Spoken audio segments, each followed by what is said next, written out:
Hello Zena, good to see you.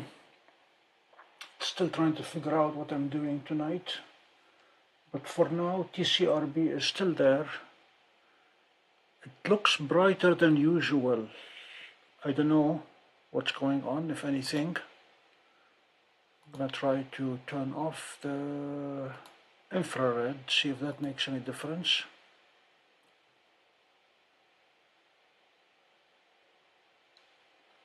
And at the same time, okay, it's back to normal. Ha ha. And in the meantime, trying to figure out what's going on with Saturn. You like Saturn, right? There is Saturn. For some reason it's standing on its head. We're going to keep an eye on Saturn. It's still very, very low above the horizon. That's why the extreme turbulence.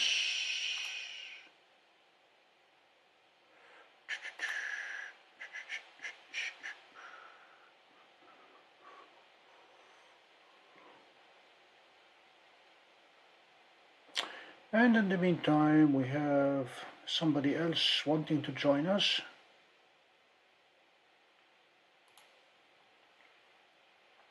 And that is Seestar.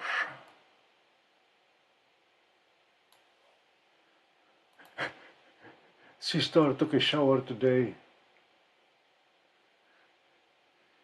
The sun was out, everything was clear. I went for a run, and halfway into my run it started raining. The second half of the run was a bit faster than usual. I got home and Seestar was drenched. I dried it up. What are we looking for? Polaris.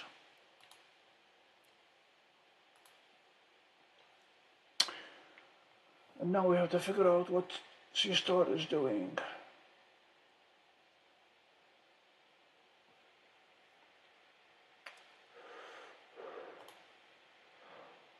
Oh, I just woke up from my fourth nap of the day.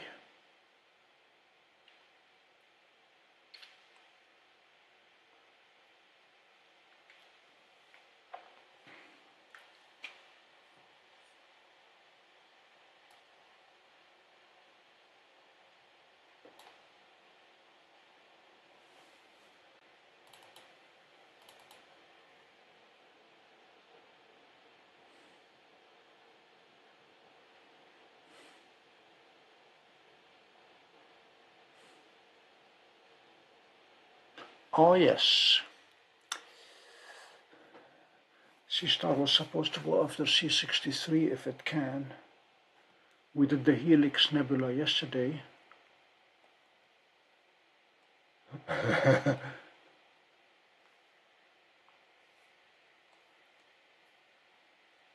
It's not just the clouds that make me sleepy. My sleep schedule has been a total disaster. I need to bring it back under control.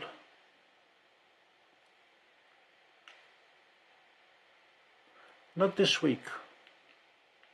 We're gonna have 3 clear nights in a row, and I'm getting new hardware arriving tomorrow, so I will be up testing. I'm still dealing with the challenge of collimating the scope.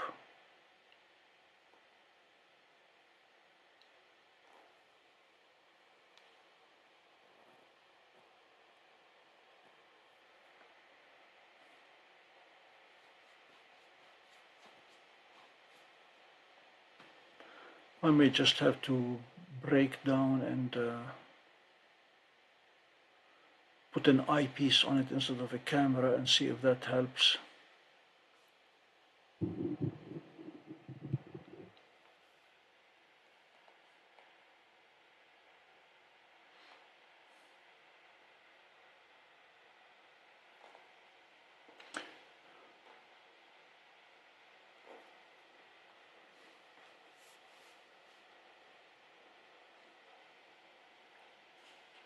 Alright, there is Polaris. Let's see if it'll go to C63.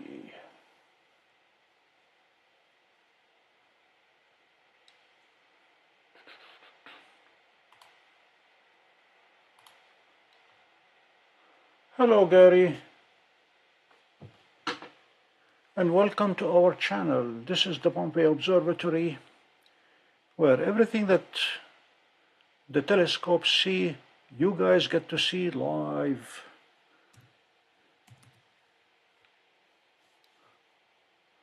We're gonna see if it's only 11 degrees up.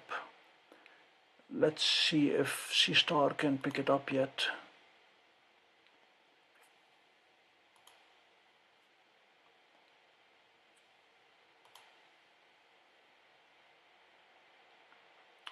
It may be just a tad too low.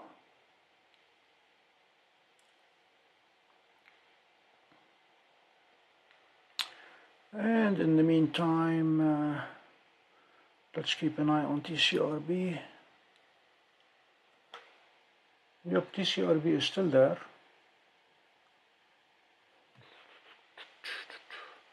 There is TCRB, it has not gone nova yet. Hello Bill, so good to see you. I'm trying to get to the Helix Nebula on Seestar.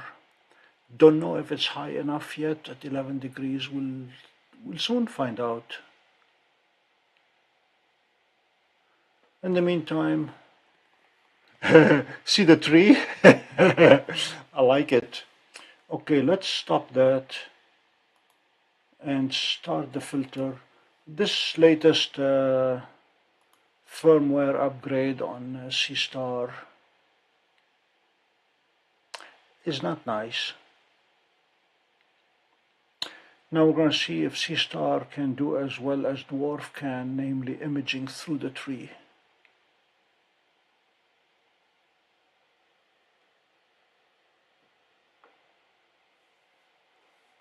Oh yeah, there she is. We are imaging through the tree. I'm going to stubbornly stay with it and let's see what we get. Don't know which tree this is. Let's hope it's not the big Christmas tree because we'll be in it all night.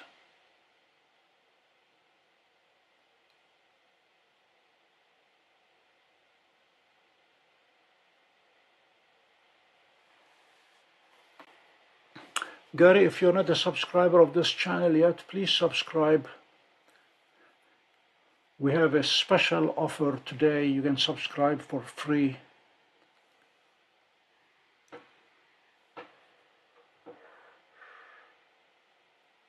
Bill, Seestar survived a big drenching today, literally. What do you mean you don't see a tree, Zeno? Look at C63, look at Seestar, the one. Okay, I'll put labels on. The sky was clear and the sun was out, and I went for a run, and halfway into my run, the sky opened up. So turned right back as fast as I could, and brought Seestar in, dried it up, put it in the microwave for 30 seconds, and everything is fine. And for those who are listening and who don't know me well, I'm joking about the microwave. Do not put your telescope in the microwave.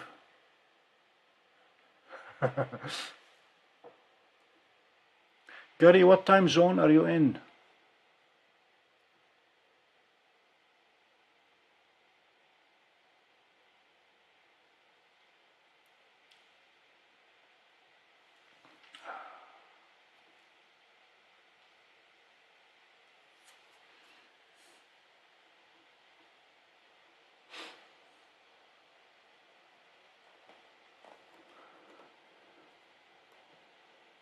Mountain, welcome on board.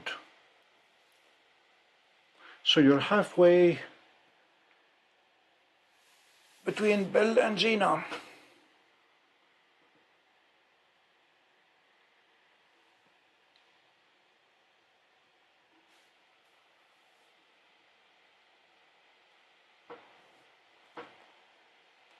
Bill, I do not have any targets in mind for tonight, other than it's a clear night.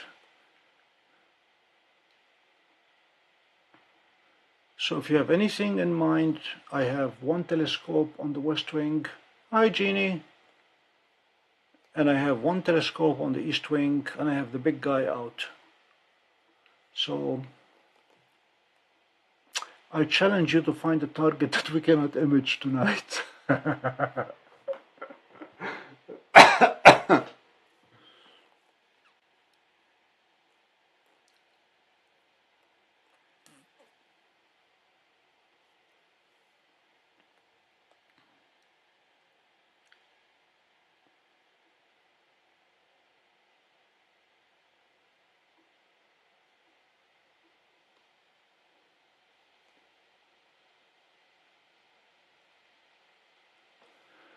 I get my ADC tomorrow, the atmospheric dispersion corrector.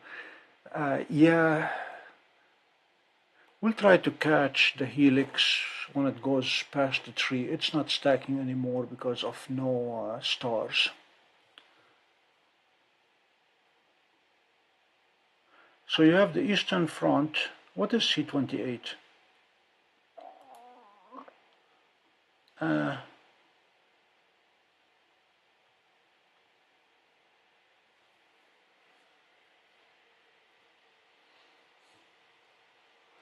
M15 and M2 are both possibilities.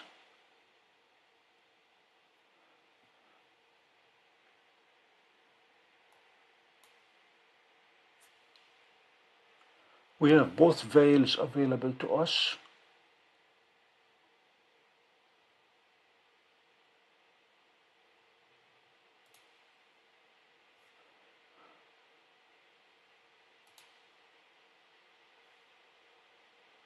We can always do the cocoon.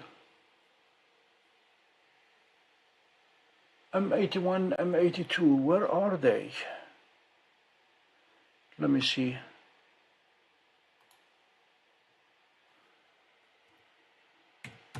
M81. Nope, not yet.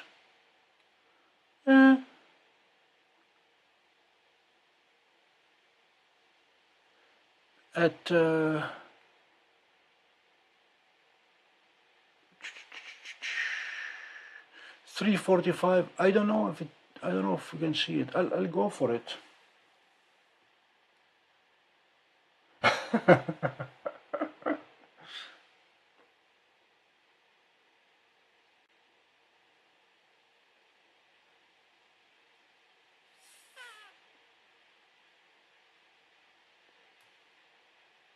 I can try to see if it'll find M81. I doubt it. It's too far past the meridian.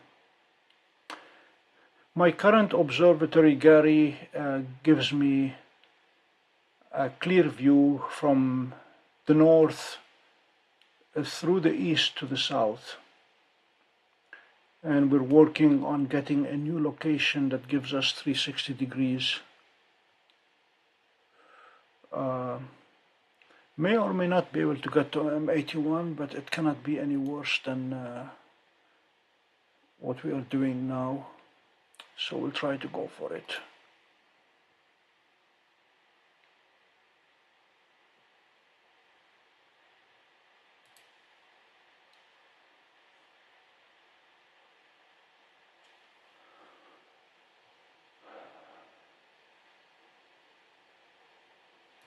What is NGC 7317?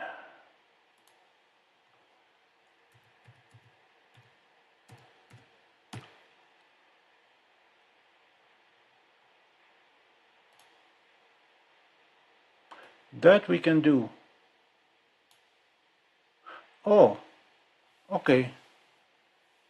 Stefan's quintet, that's doable.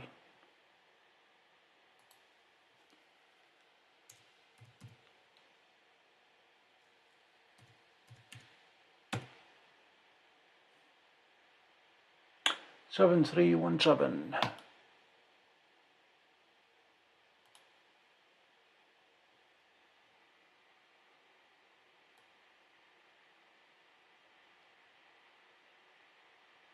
Do you want C30 with it?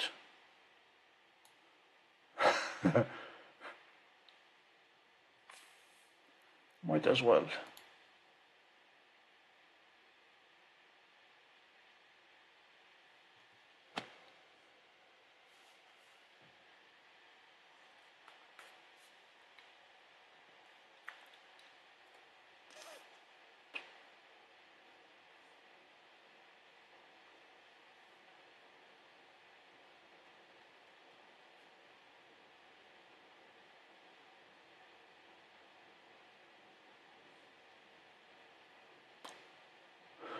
If I had Stellina, I would have rotated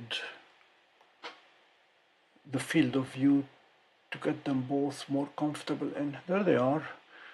And we really don't need the filter, do we? Let's go.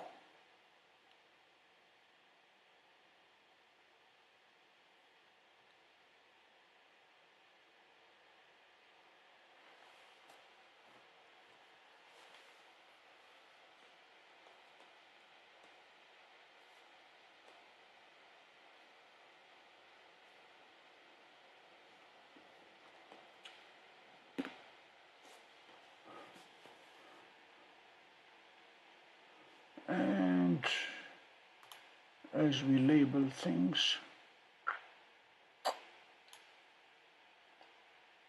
this is the dwarf.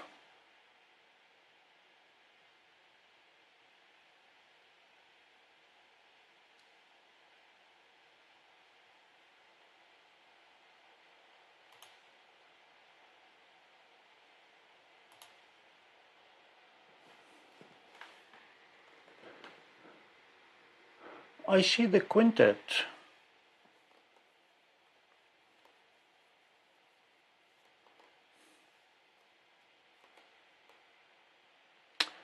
And we just had a satellite go straight across the dwarf's field of view.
I have to find a way to readjust the font size on the Optiplex.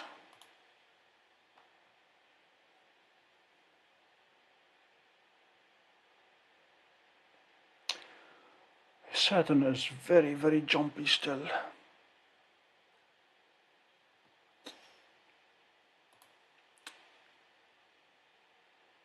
Altitude 17 degrees, we're going to give it a little bit of time. We shall be back.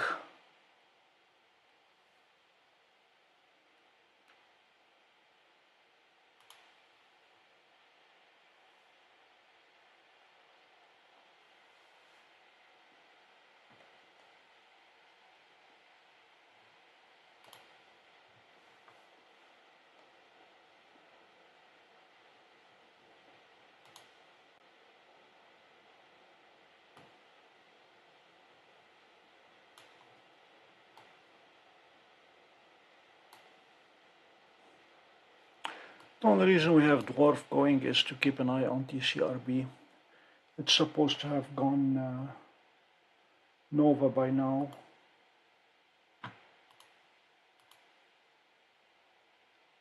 Uh-oh.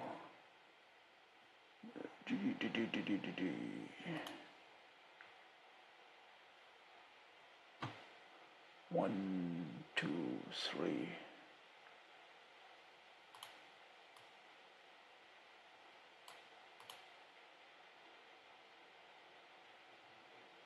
And where did Seestar go? There is Seestar.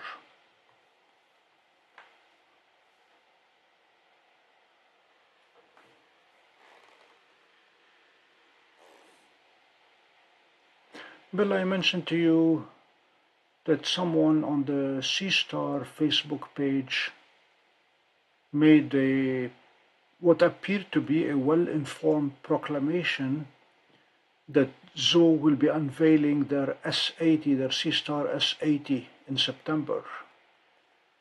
The only thing missing in his announcement, he did not say which September.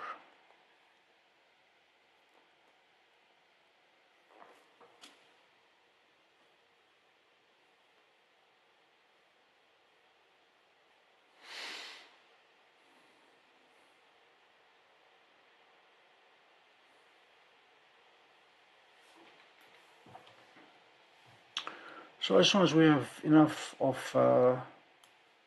TCRB,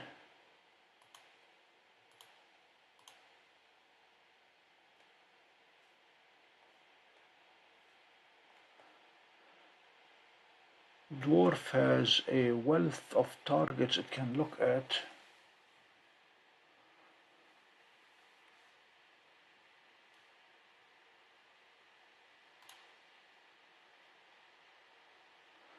Unfortunately, many of them are nebula, and it's not going to do well.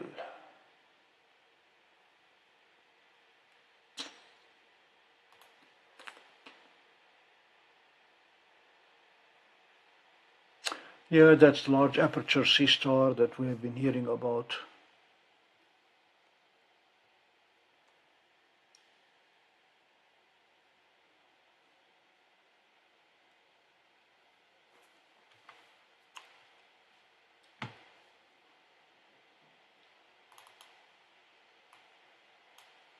So there's the quintet.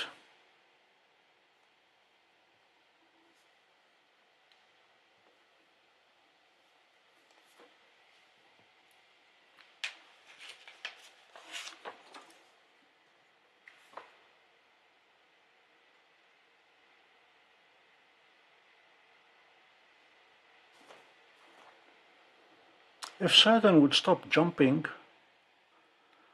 there is a rare event happening at 11 o'clock, which is in about an hour and a half, and that is both Dion and Tethys will be transiting Saturn at the same time.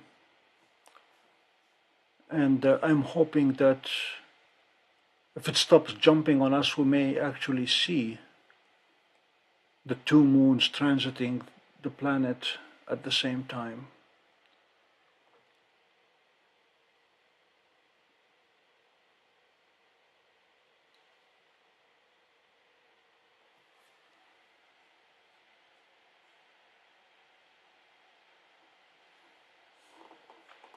Well, for a moment today I thought I will be getting a new Seestar anyway, but you'll be surprised how much water there was on it and in it, and it did not phase it a bit.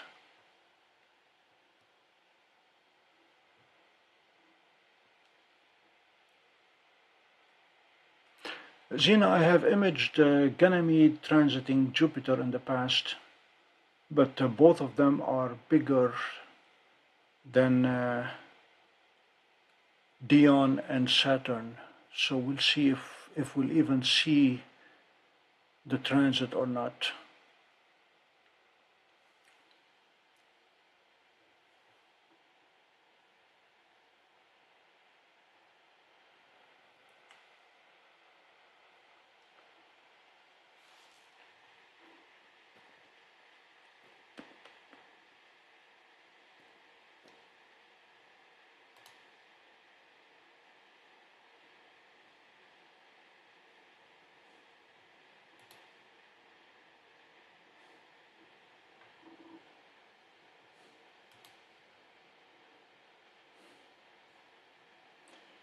Alright, I'm gonna have a challenge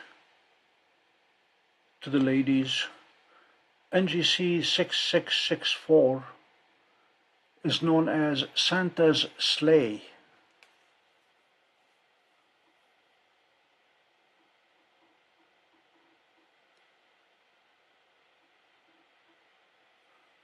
So I'm gonna go to Santa's sleigh and let's see if anybody agrees that it looks like a Santa's sleigh. Let's see.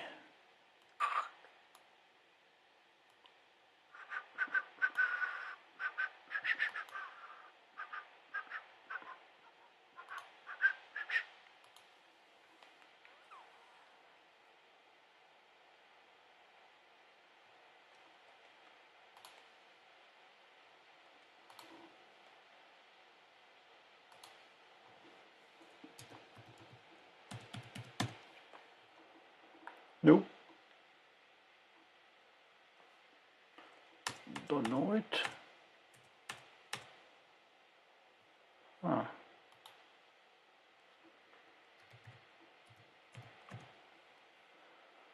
Doesn't know it.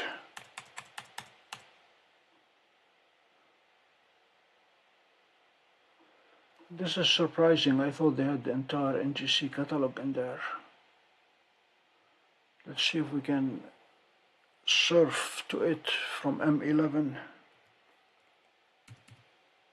I think I know the problem.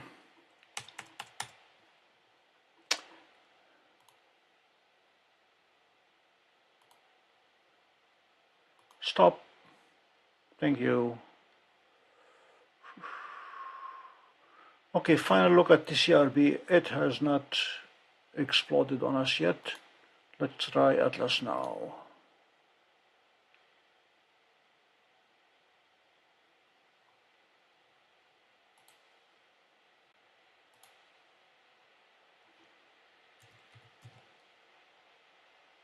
Something not quite right.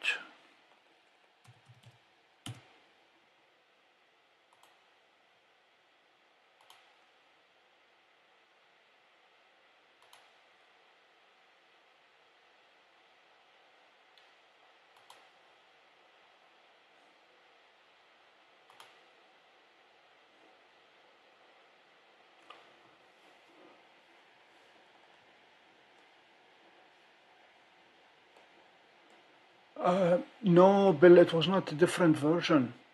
It was mapping the driver of the good microphone. It was mapping it to the microphone that's built into the laptop. So this is the cluster, I think. Let me try to go to it one more time.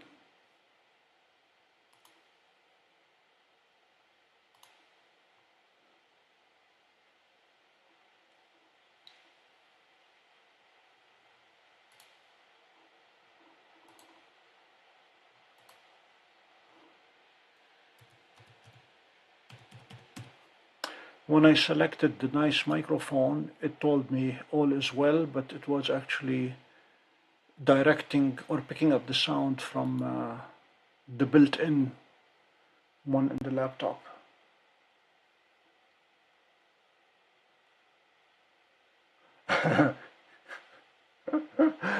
Hello, Palos.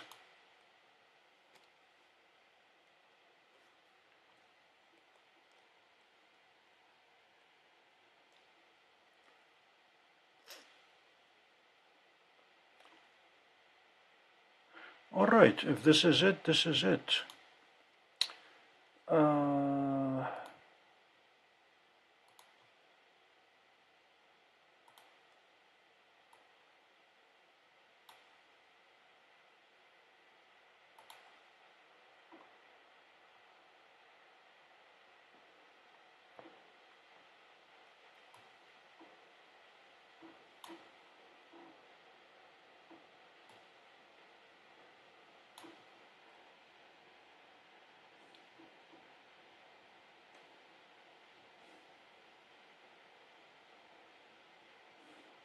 And one other discovery from last time is that The infrared filter was causing the bloated stars, and there it is. It is causing them again, so I'm going to take it out. Take out the filter so we go back to round stars.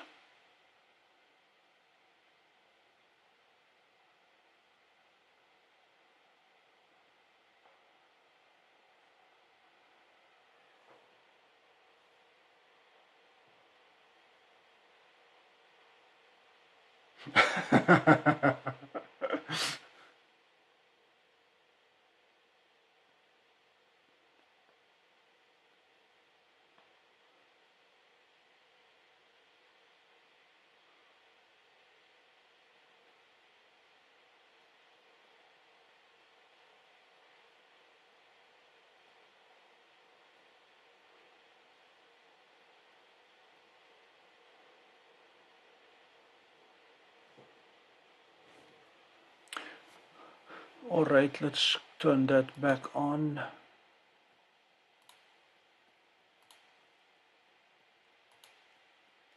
Come on.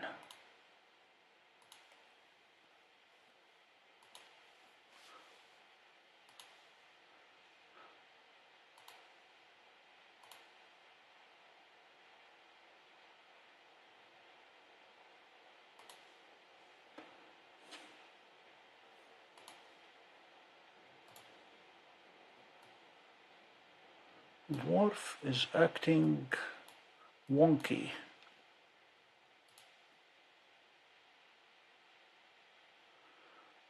Yeah.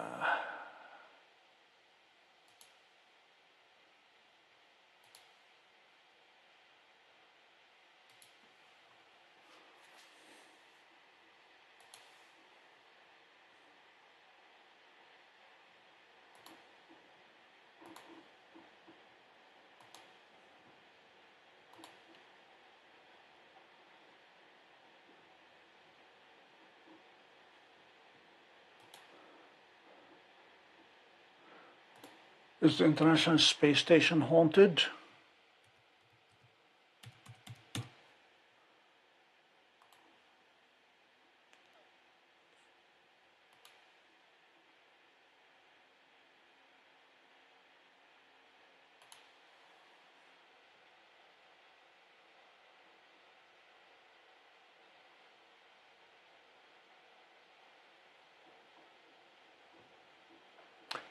They may have mice in the walls. I have some of these here.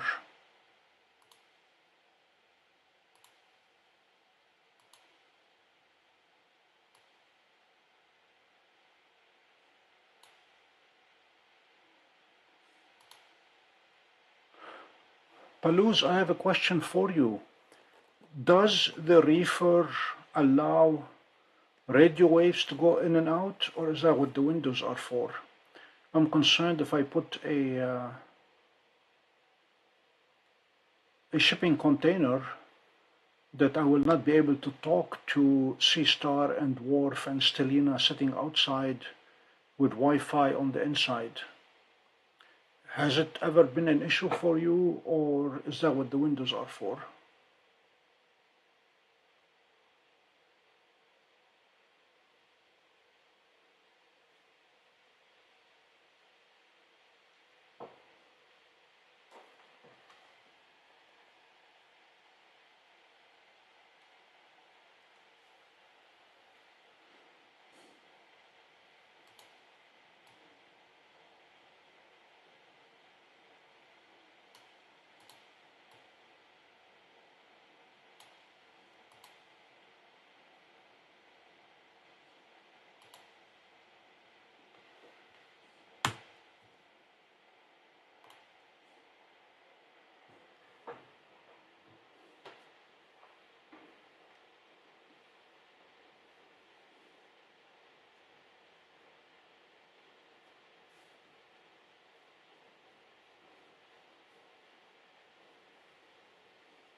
Bill, it will return to Earth. Starliner will return to Earth, but in what condition is anybody's guess.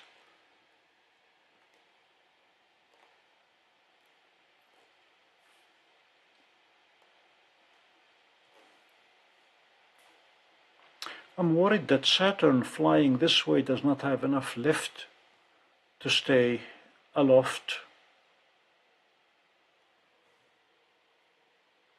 Remember the B-52 in the air show that tried to go this way and ended up not too good.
Okay, use your imagination.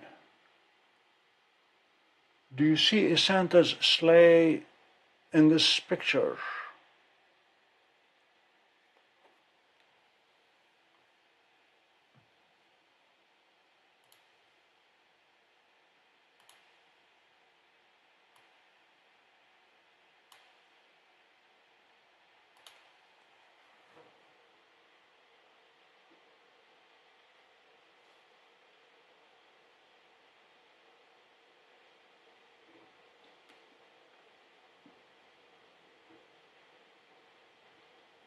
Gina, do you see the sleigh? This is Santa, and this is the sleigh.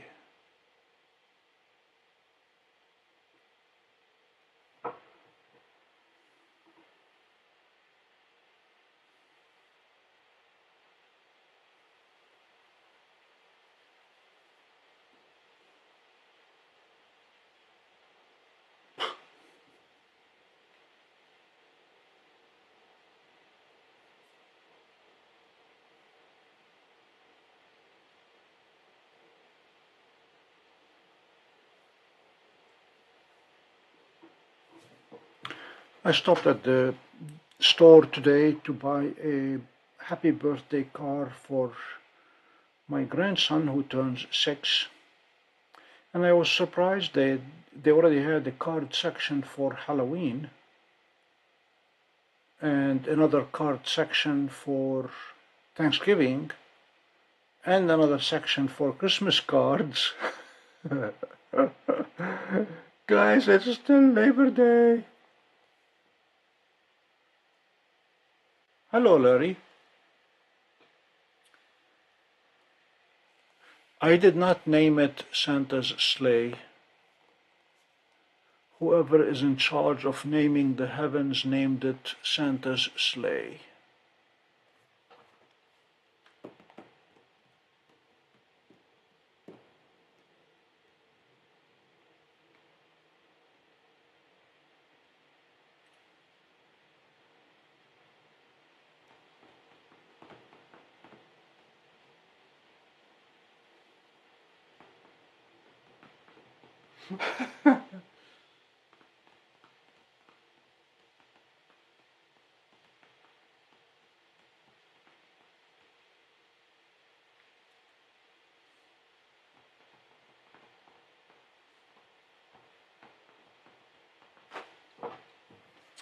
Palouse, I have a question for you.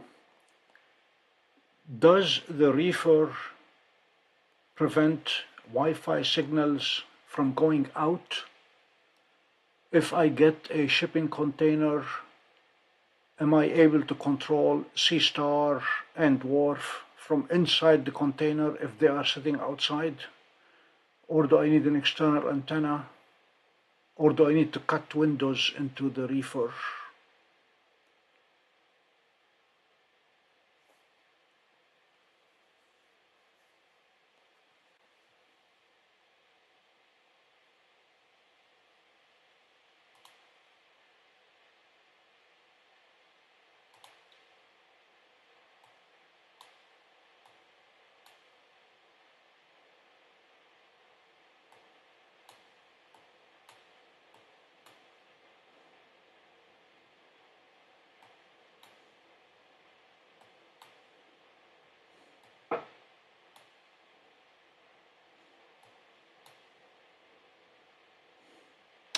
This is strange. Come back. Uh-oh.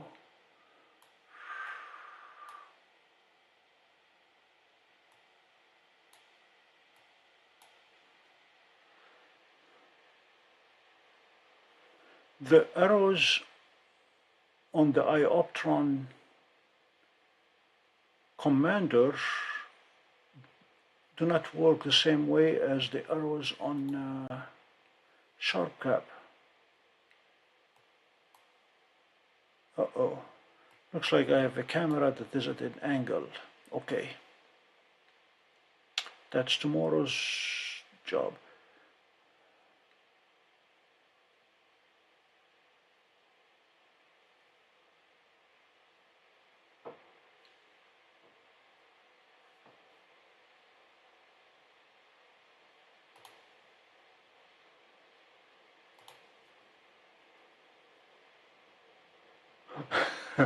Okay. Faraday cage it is.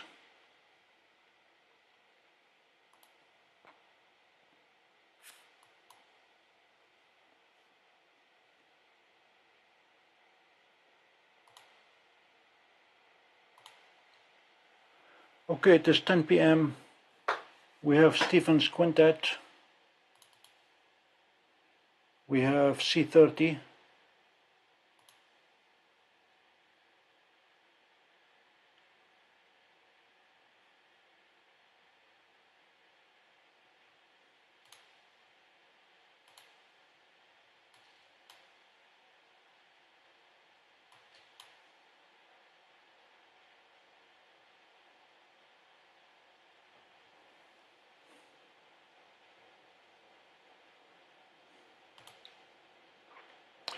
And we have Santa's sleigh.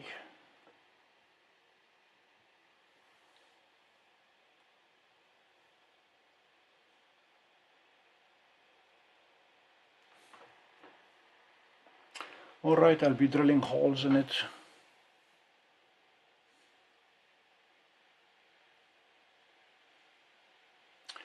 One thing that will be different between my container and your reefer is right now I am leaning towards having the telescope be standalone and maintain the integrity of the container so I can use it during summer and during winter and not be exposed to the elements.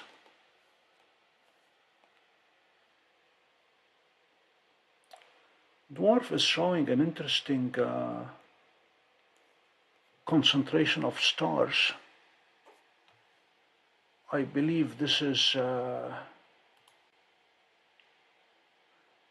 known as the Scotum star cloud.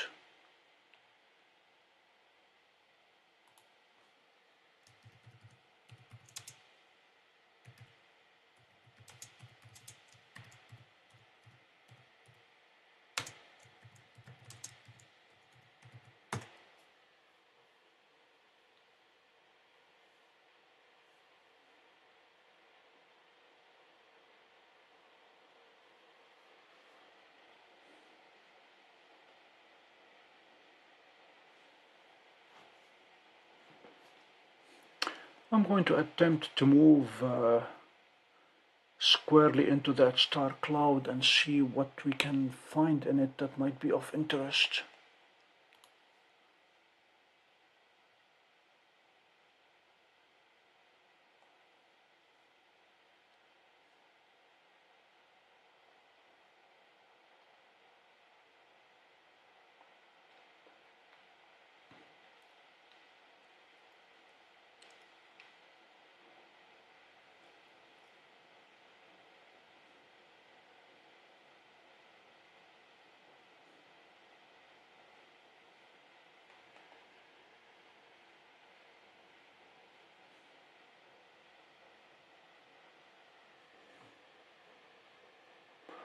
End the session,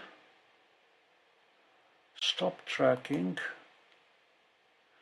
and let me know. Okay, Atlas.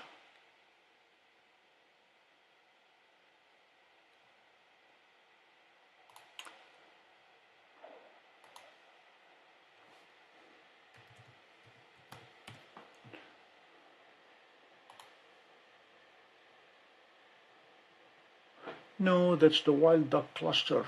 It's M11.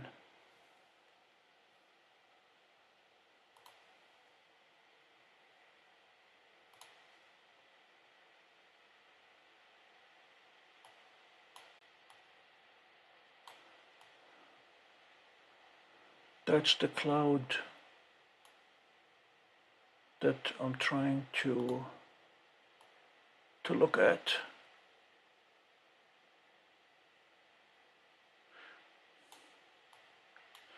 Let's see what this gives us. Okay, where do we track here?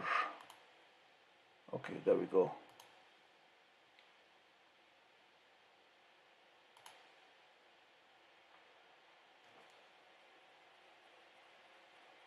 M11 is the wild duck cluster.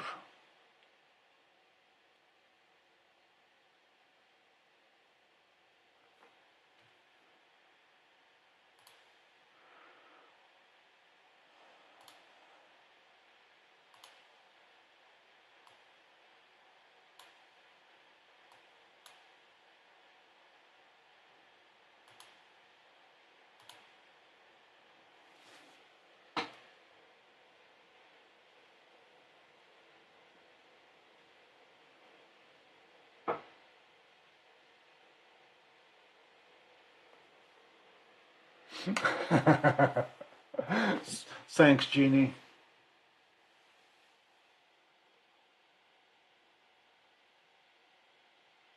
Good night, Gina.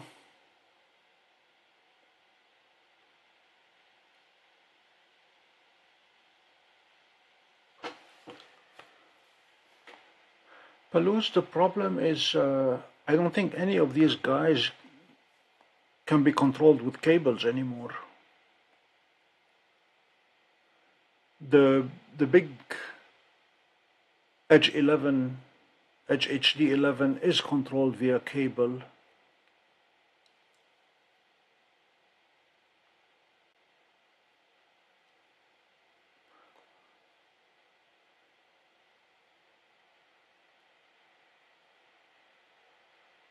I think I have M11 in the top corner.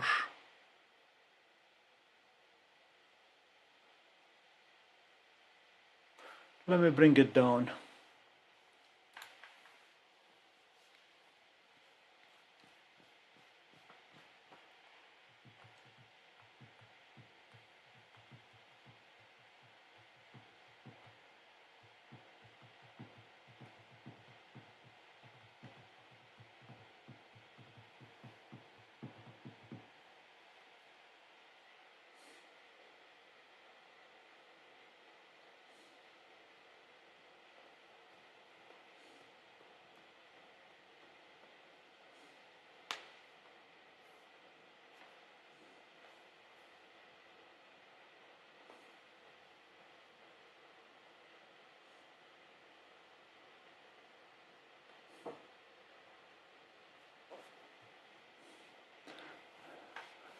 Alright, we're going to go to M11 and see if we can center it.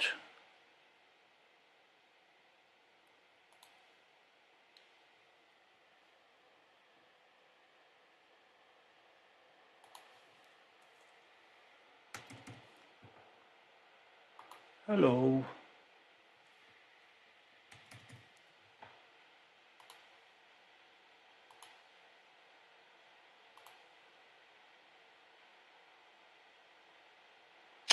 Okay, we are on M11.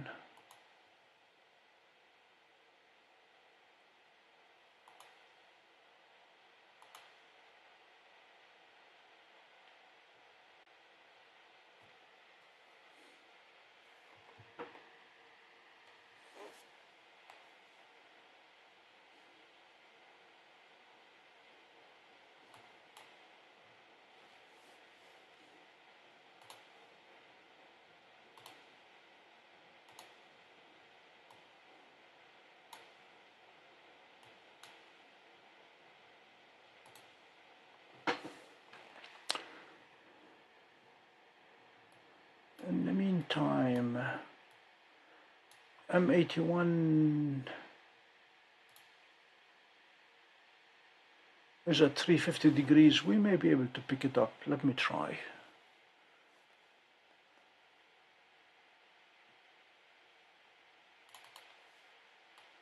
Bill, there's your Stefan's quintet.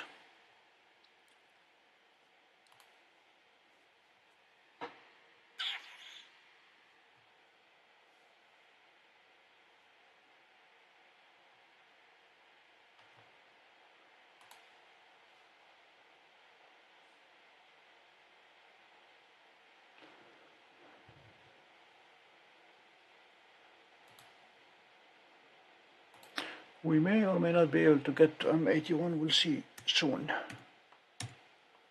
It should have both 81 and 82 together. Yep, there they are.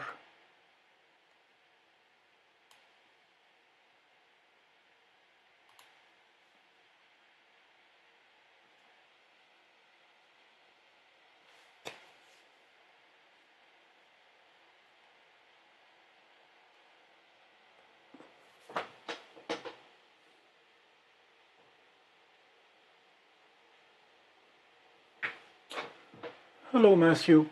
Yes, Sue said she's shipping it. So the only question in my mind is, does she literally mean shipping, as in it's coming on a paddle boat across the Pacific? Or does shipping mean flying?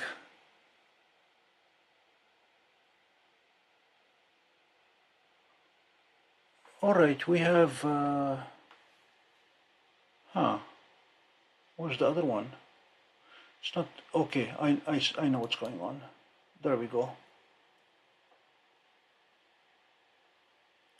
We have M81 and M82, Gary.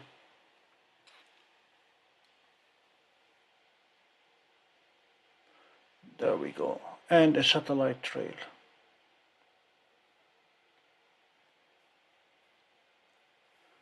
Hello, Jacob.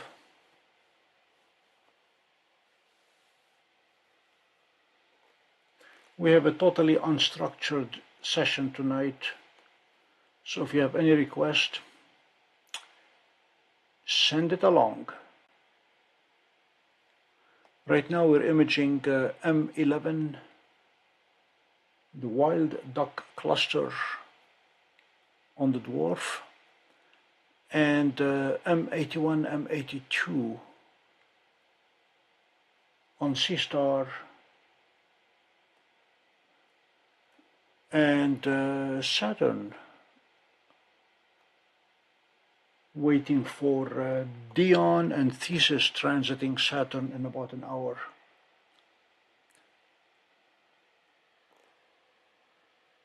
But obviously the seeing is not good, and for some reason Saturn is standing on its head.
Very funny, Jacob. Only an Australian would get it.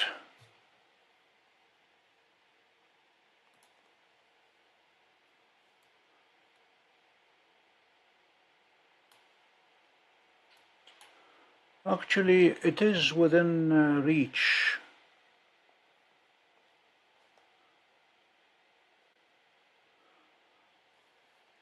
Let me hop onto M80.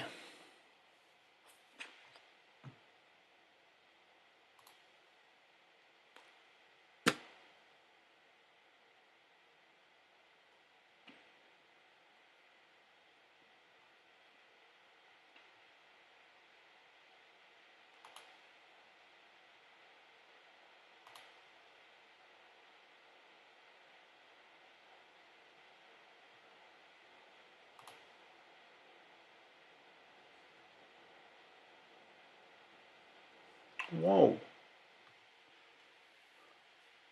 8 hours is quite a bit. Is that on the Seestar?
I don't see M80.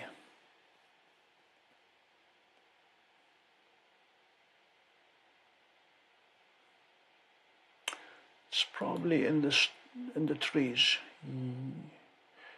Okay.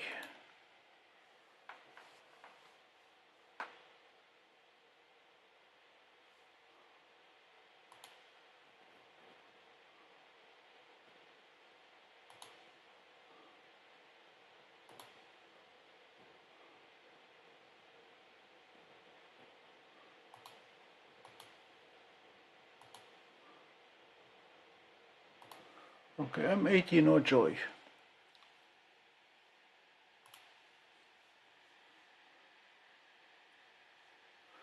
Yeah, we have to go back.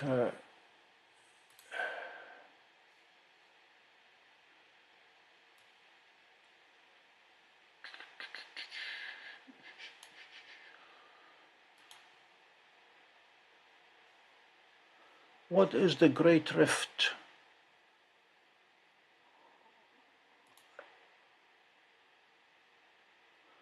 NGC 6755.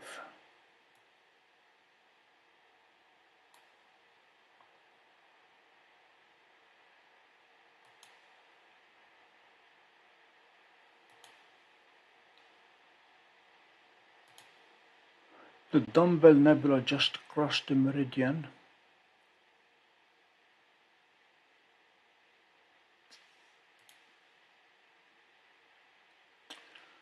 Okay, we have the Poodle cluster.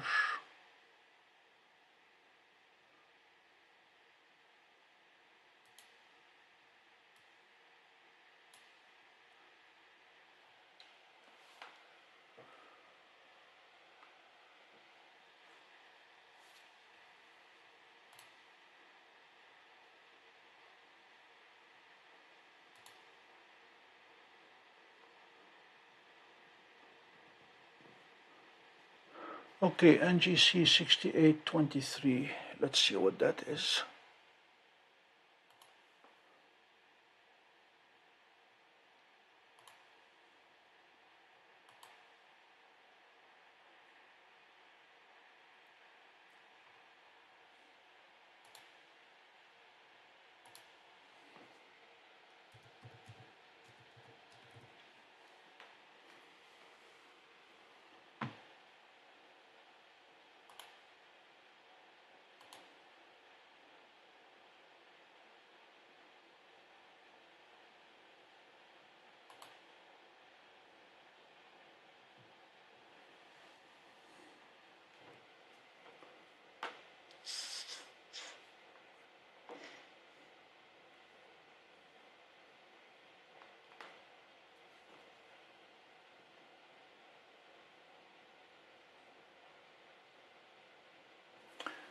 $21.51.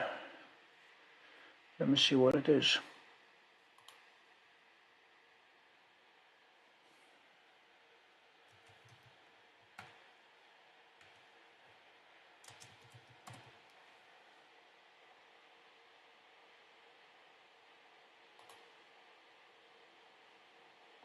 No, it is due west. Maybe in a few months when we move up to the hill. Yeah, the big scope cannot see west.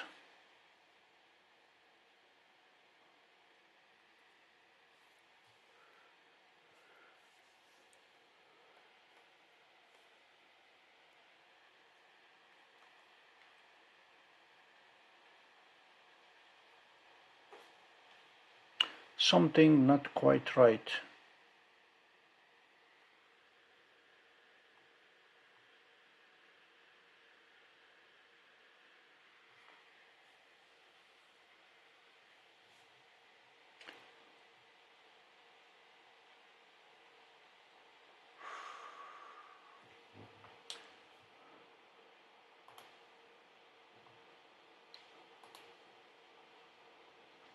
Stellarium is not putting it in the right place.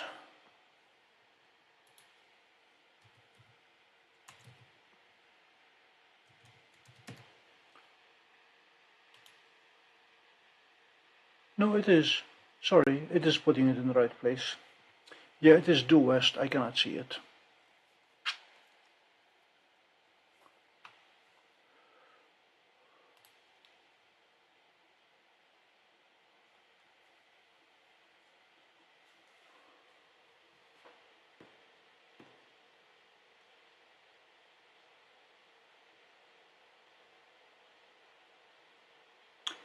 Jacob, Stellarium is showing Hercules as due west. Are you saying it's supposed to be east?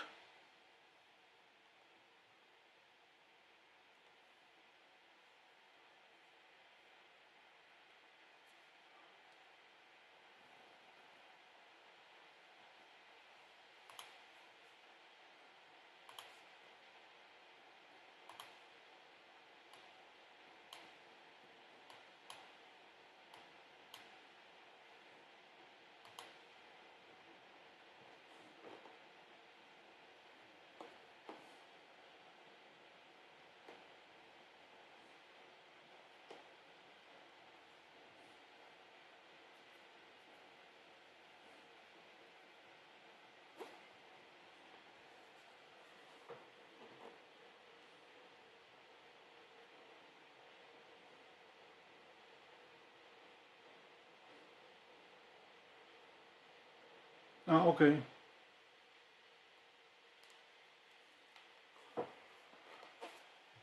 Right now, the big clusters of interesting stuff, they are south-southwest and northeast. The northeast, you go from azimuth 45 straight up all the way to the zenith, and it is packed with targets.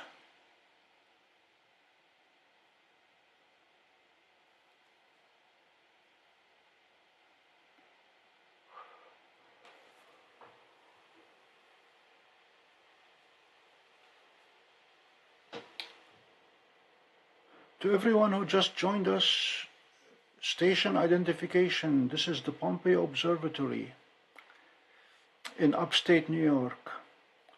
And for those who are in New York City, upstate New York is not Westchester County. It is anything north of Binghamton.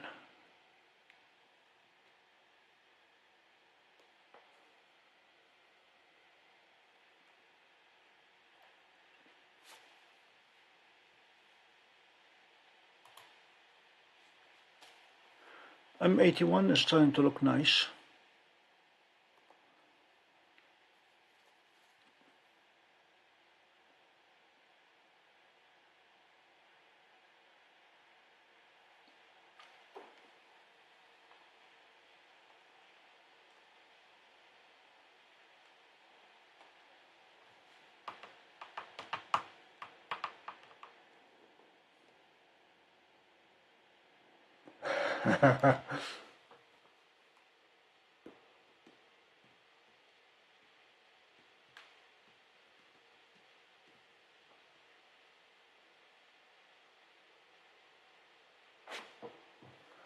Okay, we'll get you M31 standby.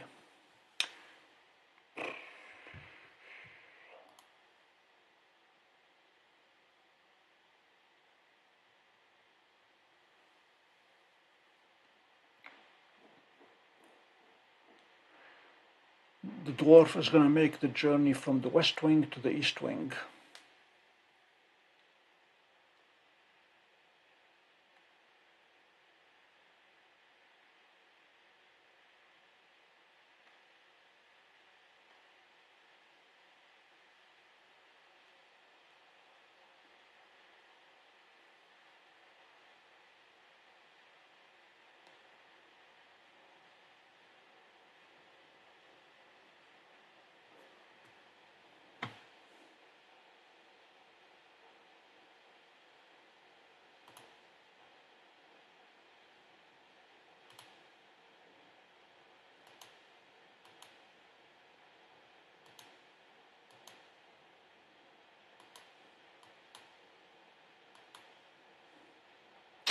Yeah, that camera is definitely twisted.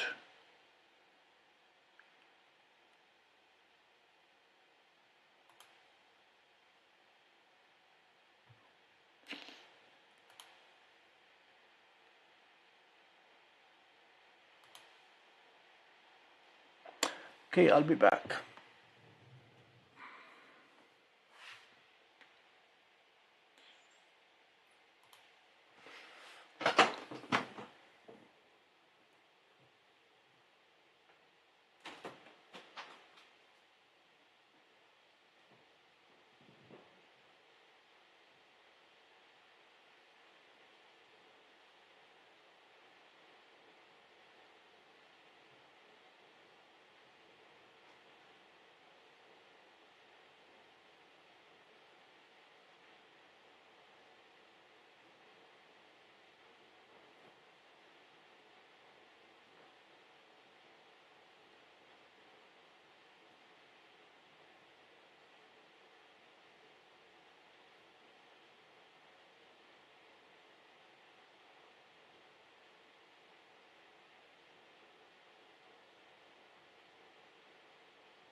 Alright, let's see what Dwarf is doing.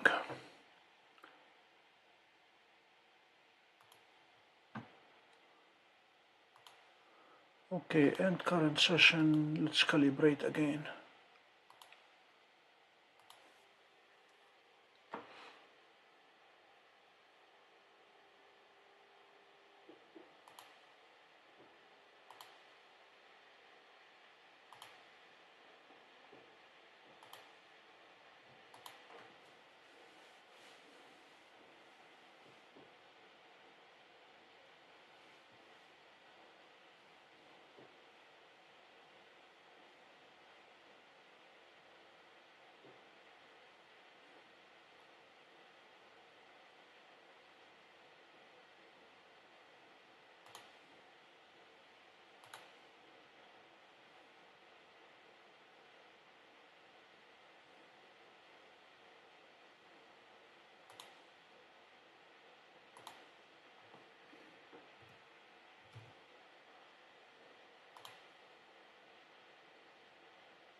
Wilbur, we're waiting for Dion and Thesis to transit Saturn, wondering if we'll be able to see them.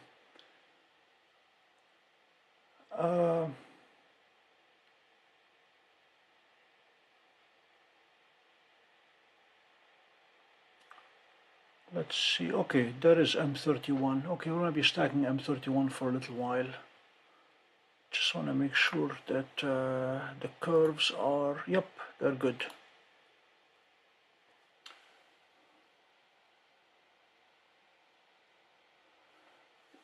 $7331, let me see what it is.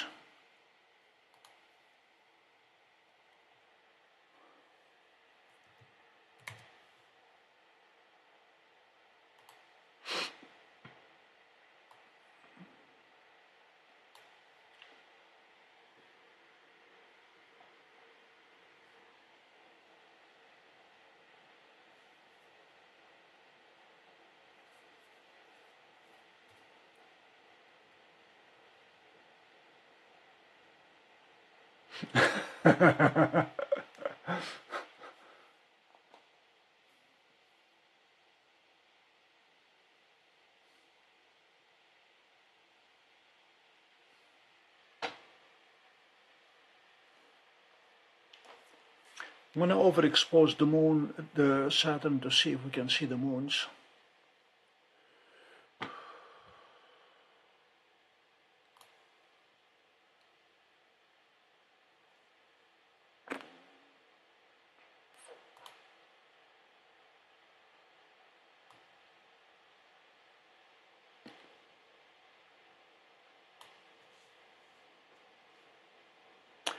I doubt very much that we're going to see them transiting.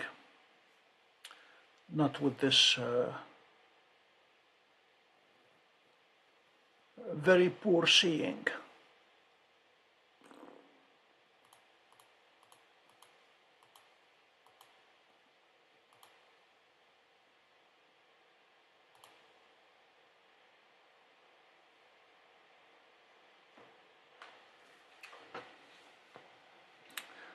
I need to do due diligence and just grab a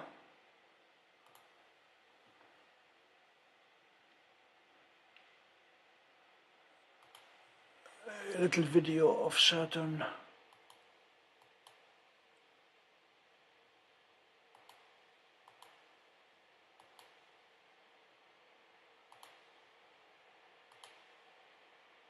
Oh no.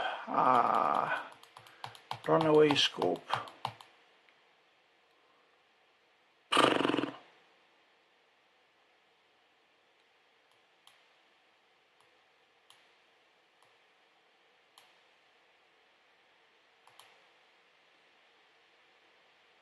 This is one problem with ASCOM. All you have to do is lose one command and the mount will just swing. It's slightly less of an issue with an 11-inch than it is with a 16-inch up in Oswego. All right.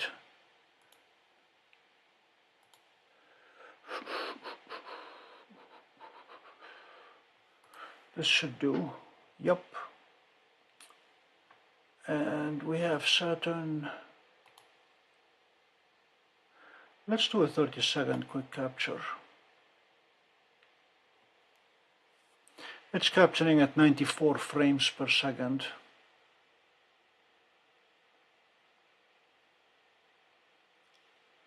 So by the time we're done, we'll be close to 3,000 frames. And this may end up being the only way to see the transiting moons.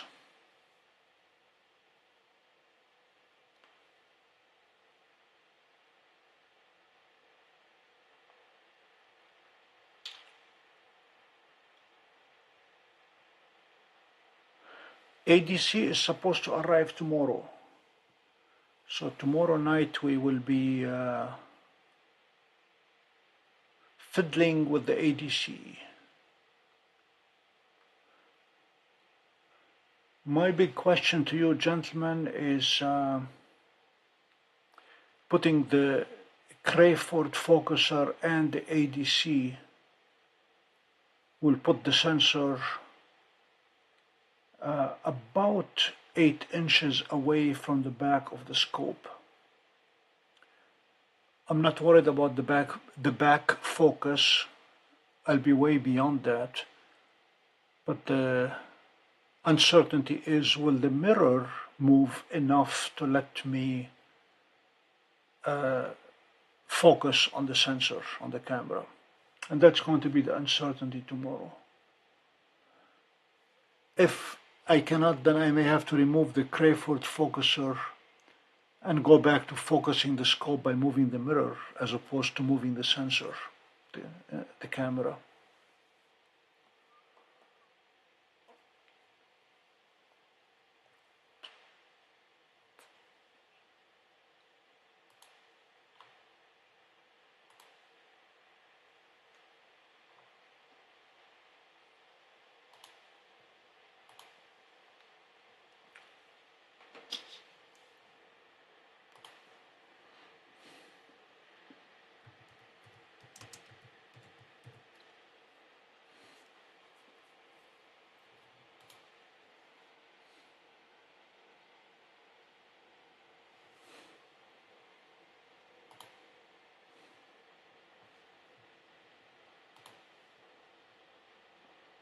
Haha, okay.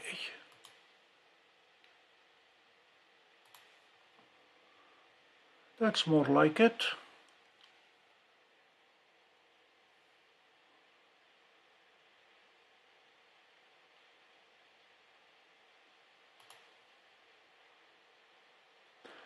But Stellarium has not fixed its font size.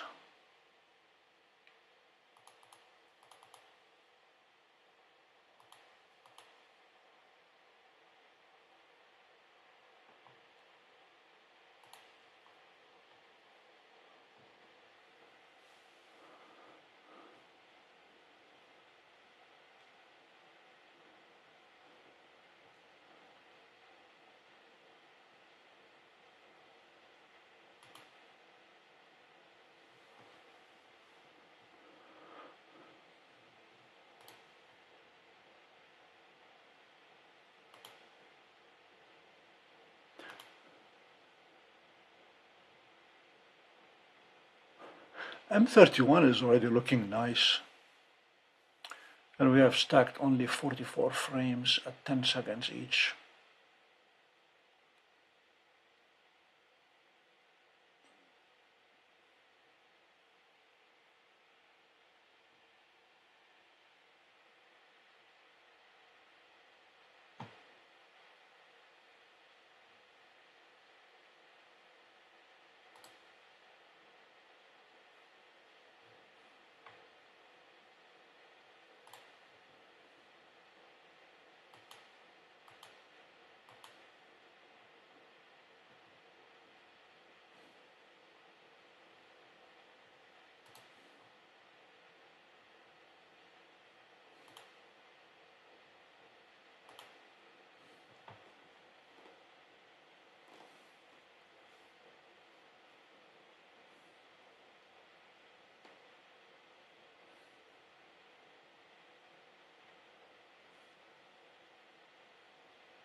I heard about the Seestar going to space. Don't know where they stand on that.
Yeah, sending them into space one Seestar at a time.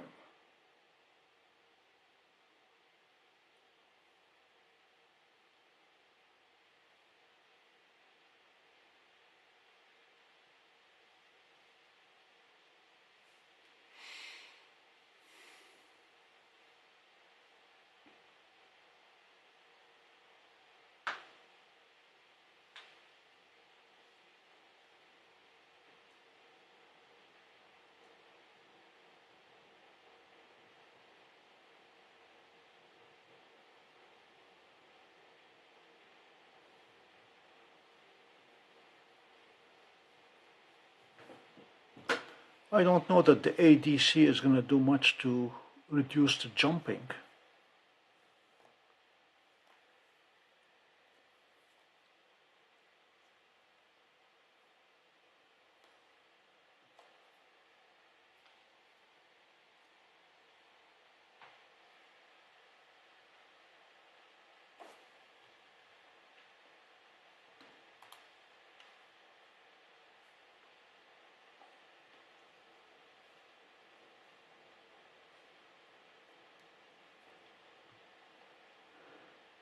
Yeah, if you are able or willing to turn Seestar on its side, which Jacob does all the time, then you'll be able to fit M31. Not quite, but for the most part.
I wonder if we can get a prism or a lens that will rotate the field of view by 90 degrees.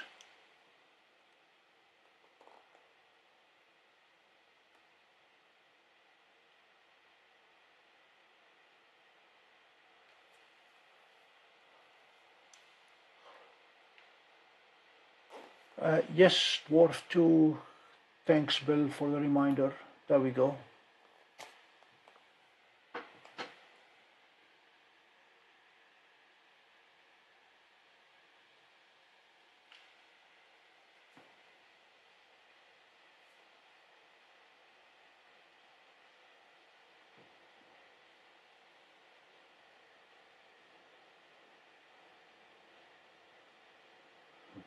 Well,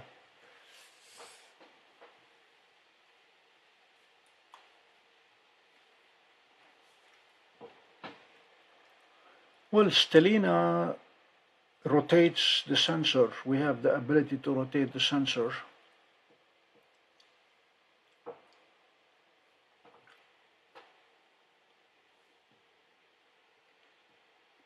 DWARF 3 is going to be able to stack on the wide angle camera as well.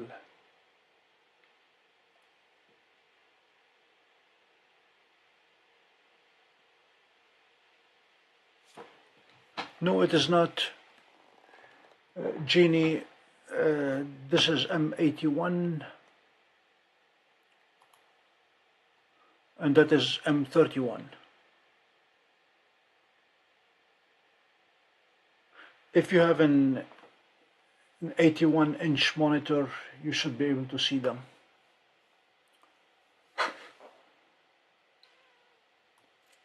See, this one is M31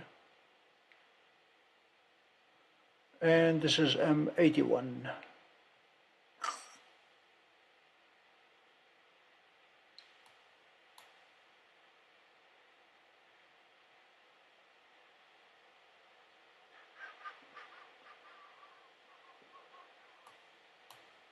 Come on.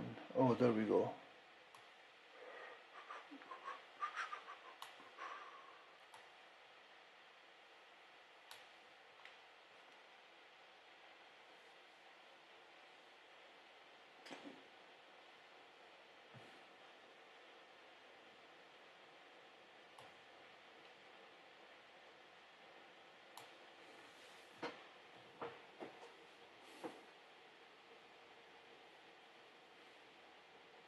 You're welcome, Bill. Thanks for reminding me.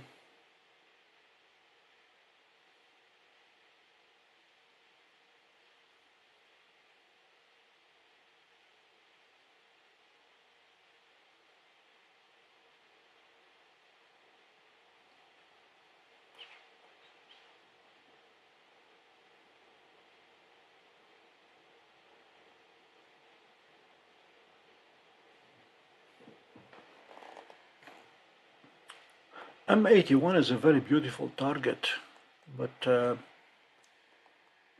we do not have, for some reason it's not stacking. I mean, we've been going on forever. It has stacked only 12 minutes.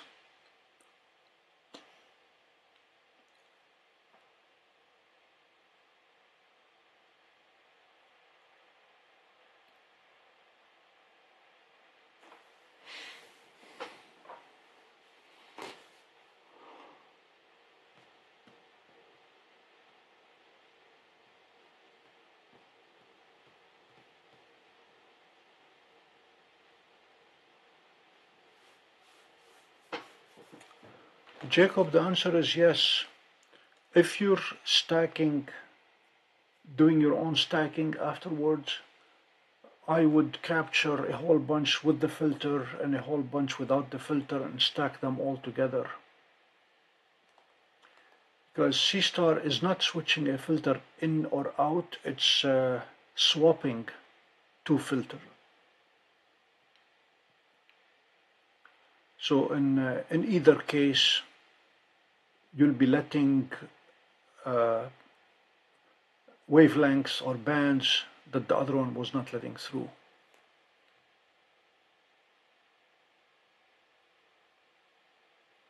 Did that with M33. Imaged it with Seestar. Once around with the filter on and once around with the filter off, and then stacked the whole thing together, and what I ended up with was prettier picture than either with or without the filter.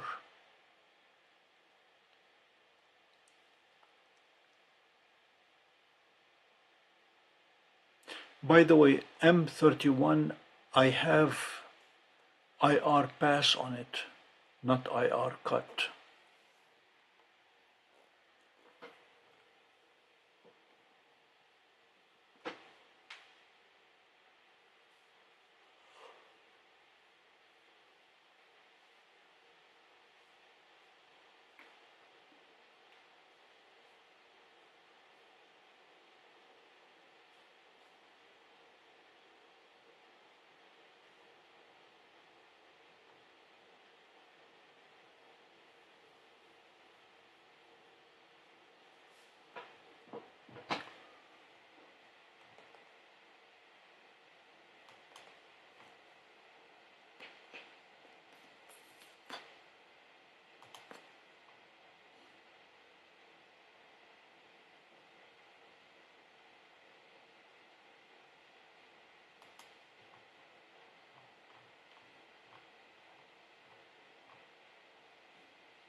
Okay, we have solved the mystery of Saturn on Edge.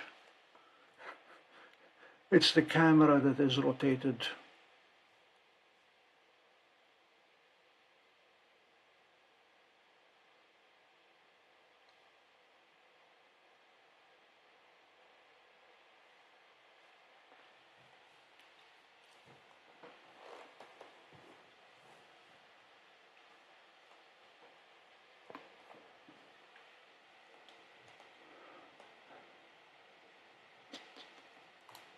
I'm going to verify that we indeed have transit. Take a bunch of frames, stack them, and see if we see the transit or not with this poor seeing.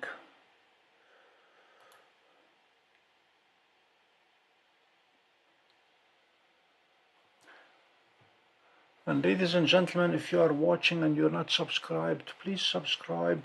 Thank you.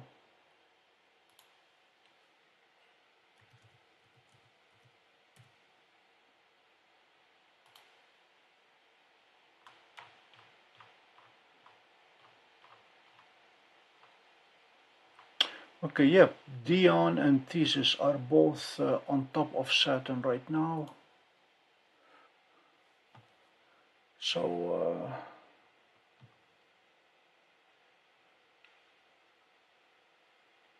yeah, M81 is not stacking. We'll come back and deal with it momentarily. Let's see if we can move this to the middle. Ah, hey.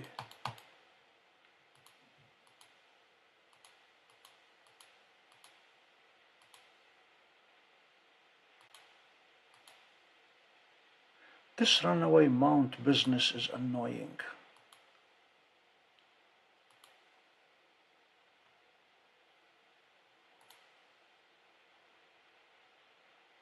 Come back, hey.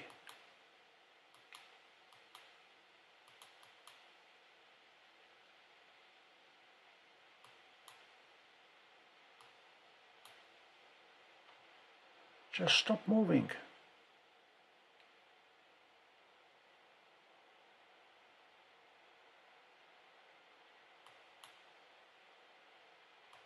Ah.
I have one very sick mount tonight.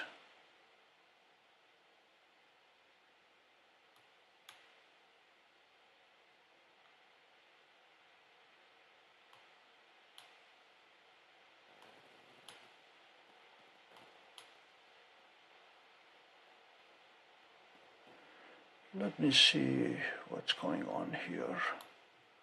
All right, tracking. That's what's going on.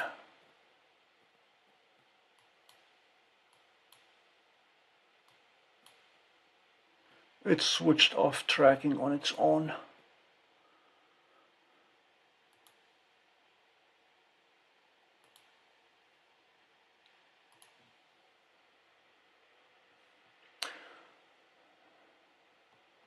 So we're going to do a quick 30-second capture and then stack them and see if we see evidence of a transit.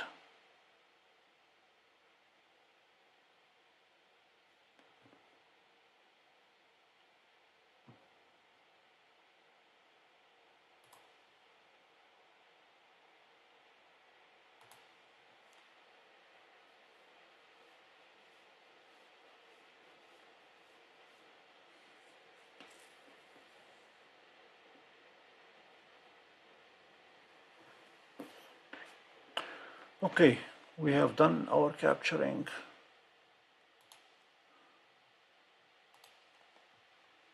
And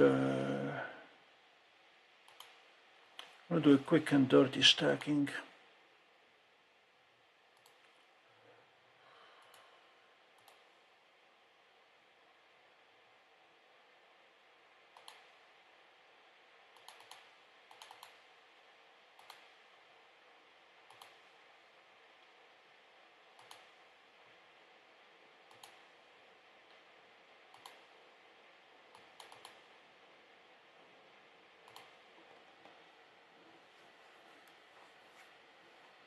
I'm going to stack 10% of the 3000 frames.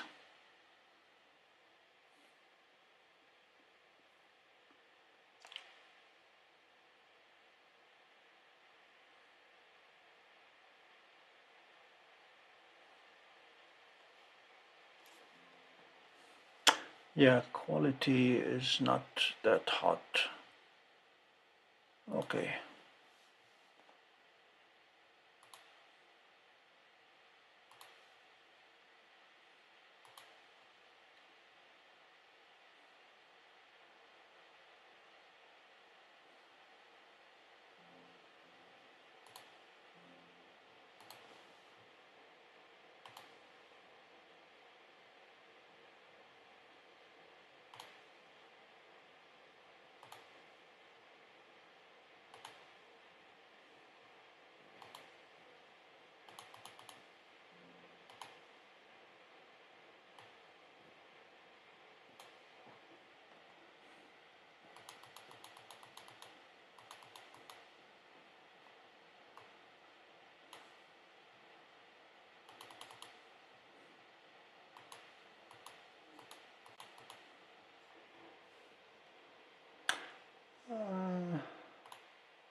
I can't say that I see anything that one can interpret as transits.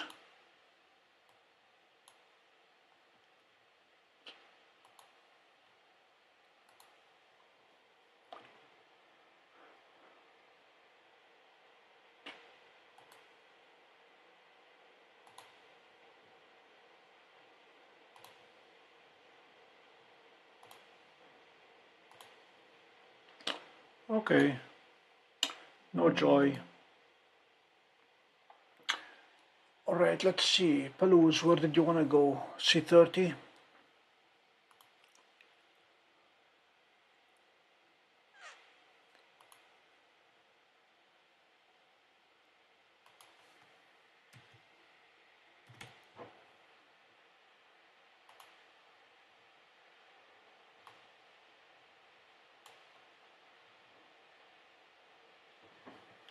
Let's hope it's not too high.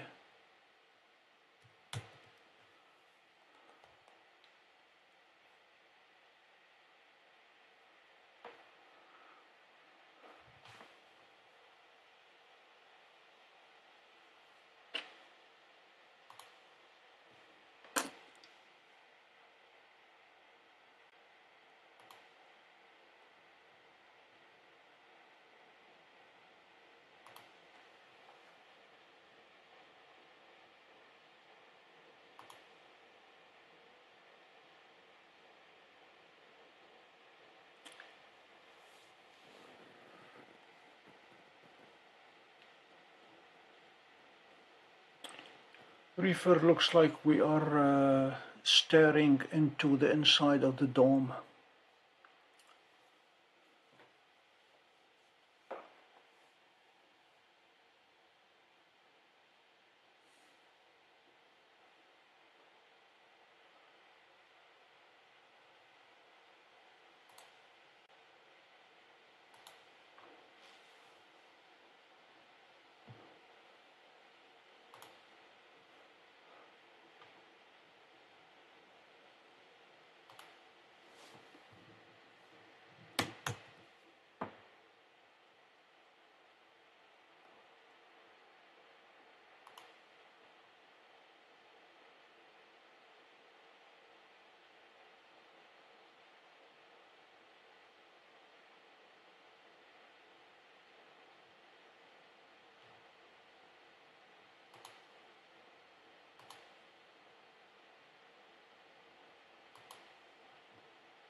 Okay.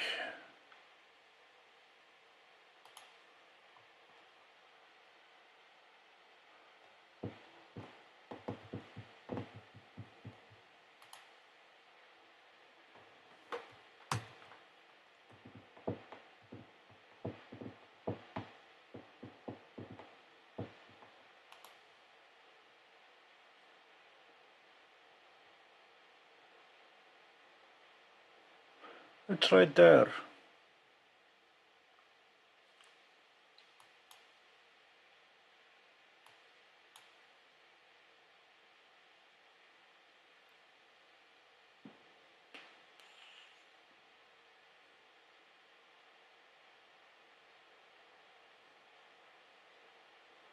Okay, big scope wishes to be excused for the night.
Okay.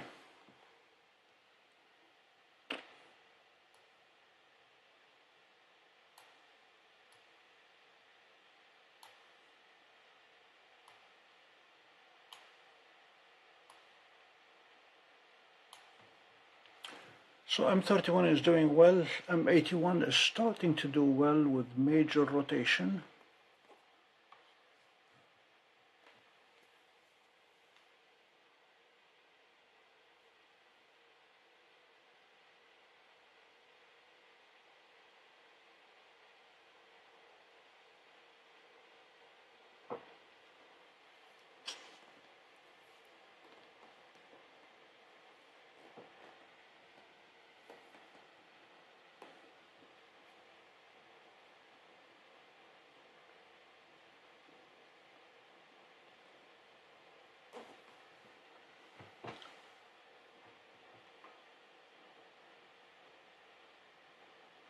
I shall go shut down the dome. Be right back.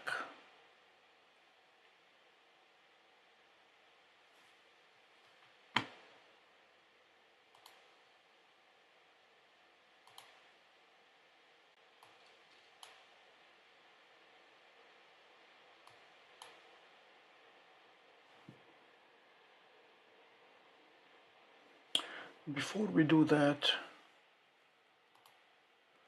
we need something for Seestar to do.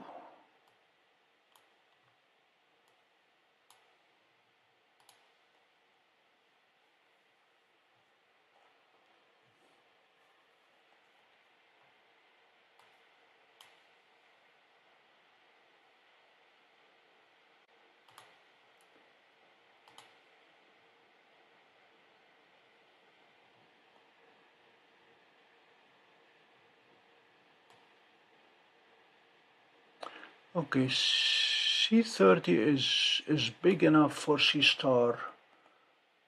Fellows, if you don't mind, I'm gonna task Seestar with C30 and see what it does.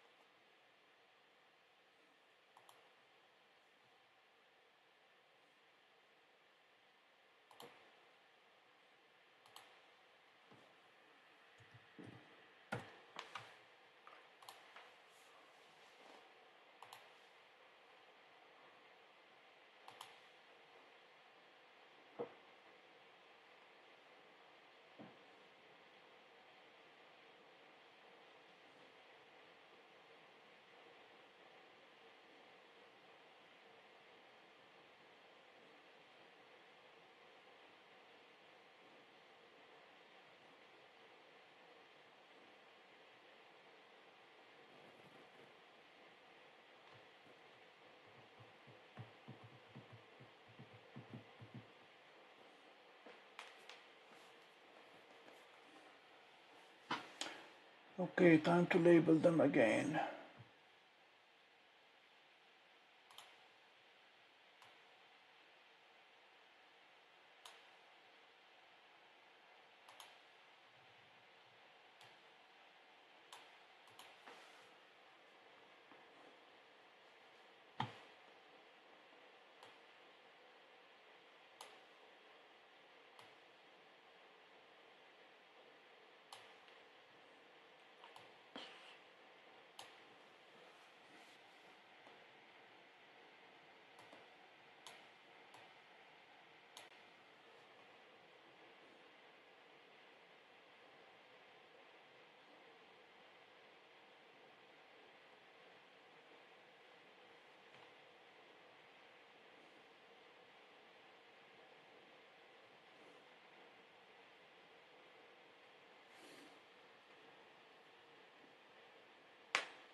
M31 is indeed looking nice.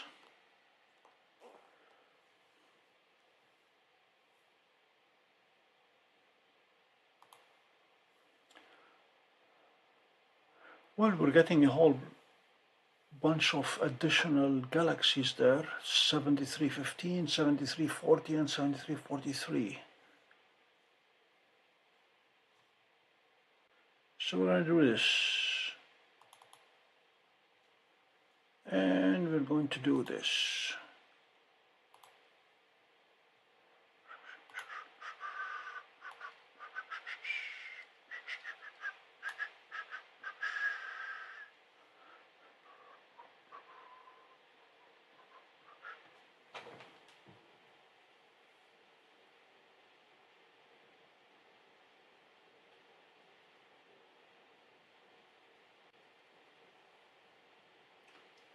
Yeah, I have no idea what it's doing. The dew heater is on, so I doubt it's moisture. We don't have fires around tonight, so that's all right.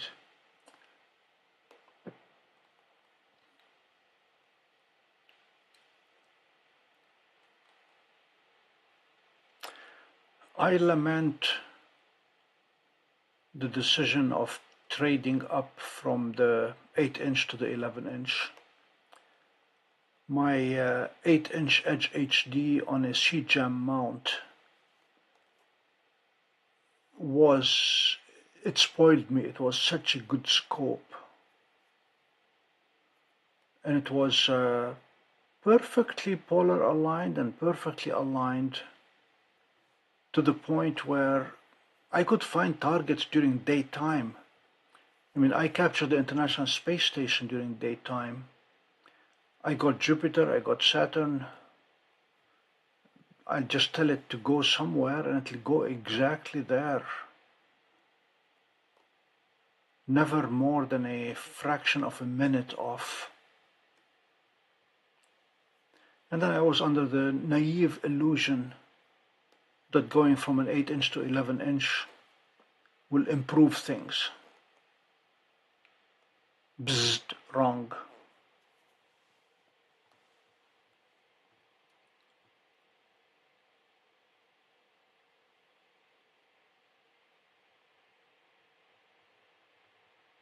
Balloons that NGC 7331 is starting to take shape. Seestar may surprise us tonight.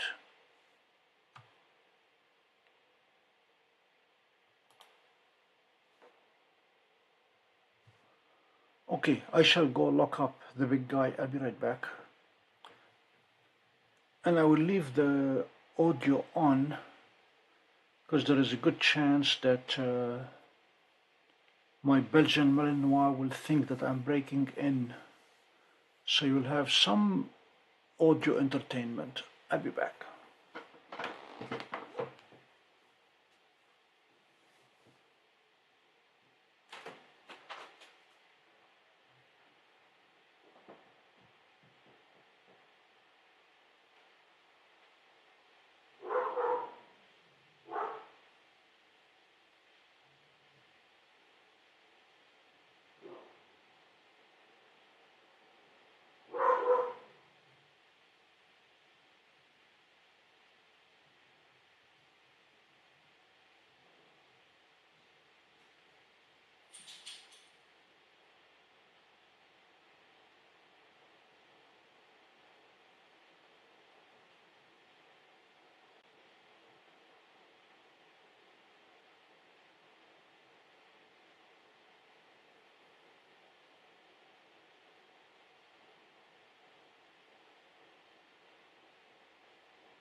Okay, I'm back.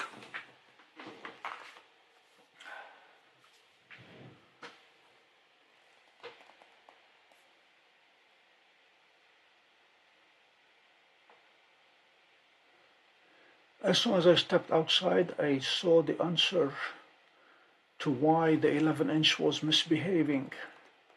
It's called clouds. About half the sky is covered with clouds and the other half is clear. And all the targets I tried to get to with the 11-inch were indeed covered with clouds.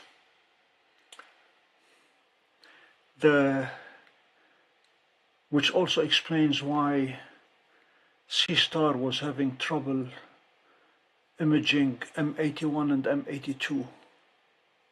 So pretty much everything from the east to the north, and there is C30, not enough stars. But that C30 is looking mighty good with only 7 minutes stacked.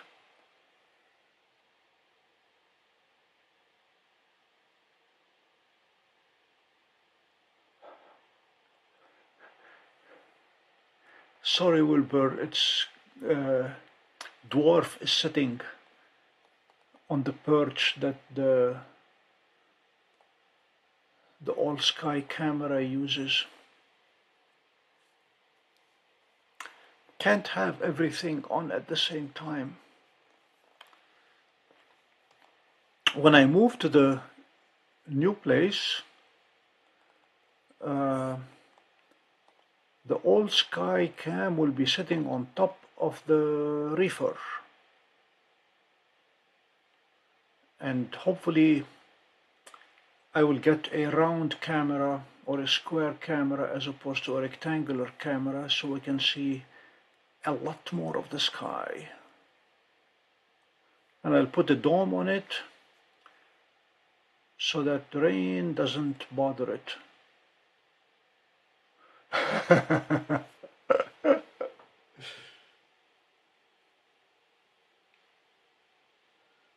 Okay, C30 is stacking again.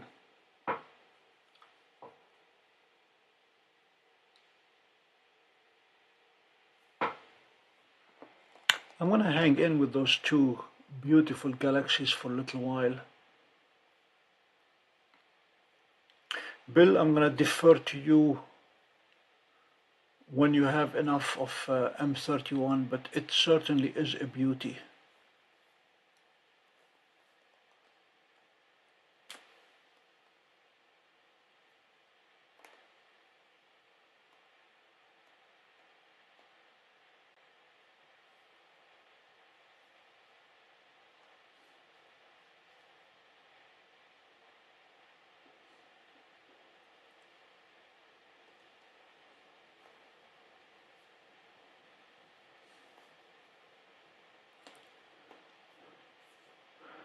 Our Belgian Malinois is a rescue dog off the streets of Brooklyn. Somebody was able to trap her with her mom, and they shipped them to upstate New York for adoption. We got her, she was about 5 months old. And the trauma of her first 5 months of life on the streets is still haunting her. There are certain sounds that will drive her totally berserk. Hello, Emmanuel. 891, I believe that is the Pac-Man Nebula.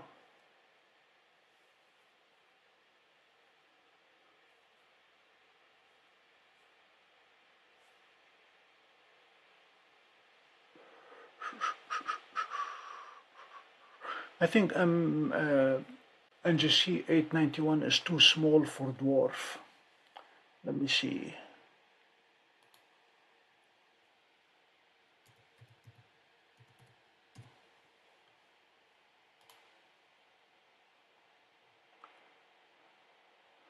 891 is definitely well placed. Ooh, it's the Silver Sliver Galaxy. 13 minutes and 2 minutes. That is a Seestar target. Hold that thought. Right now it is 34 degrees elevation. Hold that thought, we'll come back to it.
Do you think Dwarf has a chance with the Heart Nebula without a filter?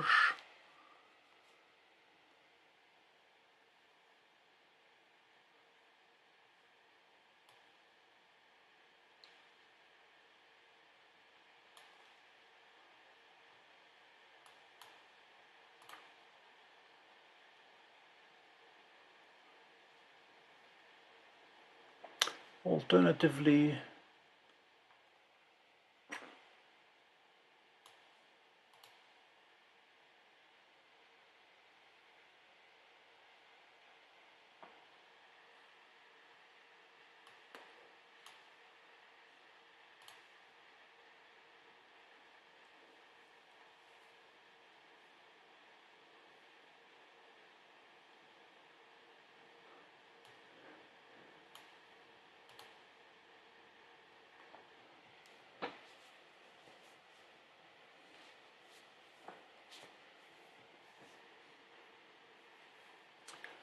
I'm gonna give the Heart Nebula a try. If not, we will move back to the double cluster in C14.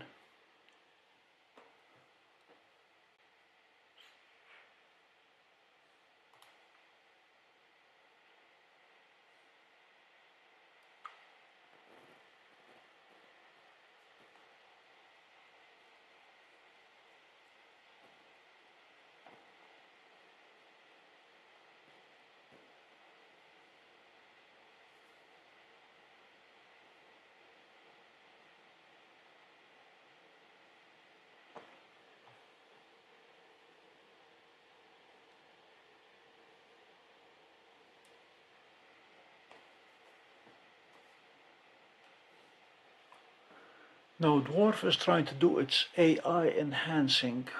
Let's see what it does with Andromeda on this one.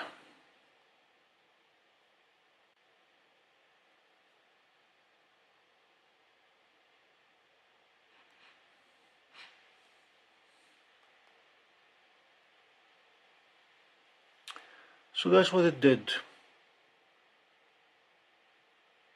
I don't like it.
Alright, let's see what it wants to do.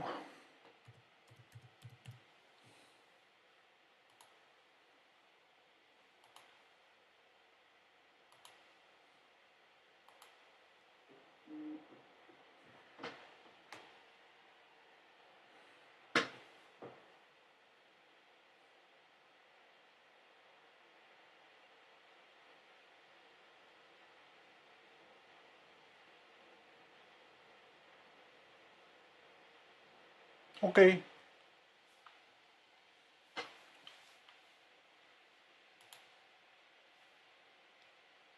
I just thought that it saturated a little bit too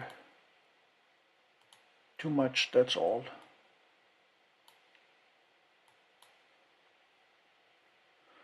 We're going with the full 15 seconds here. Let's see if it's gonna show any of the heart.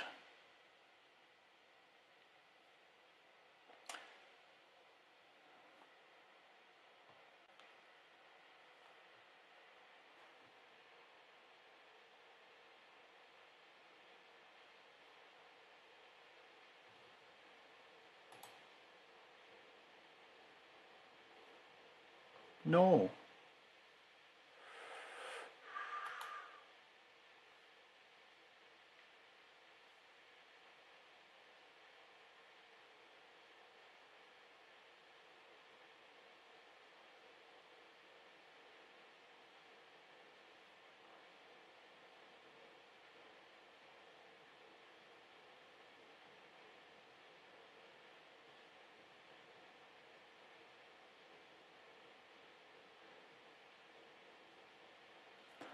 Looks like the Heart Nebula is in the clouds.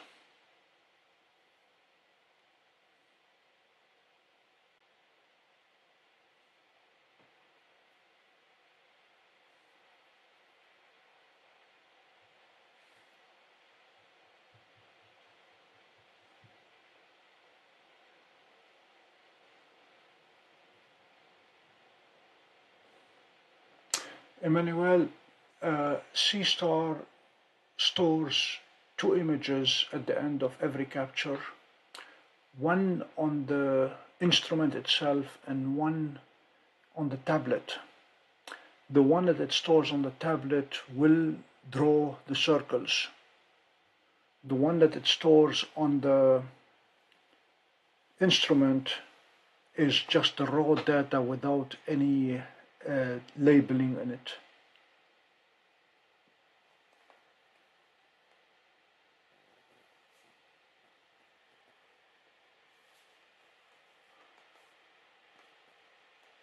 So the Heart Nebula is a failure because of clouds.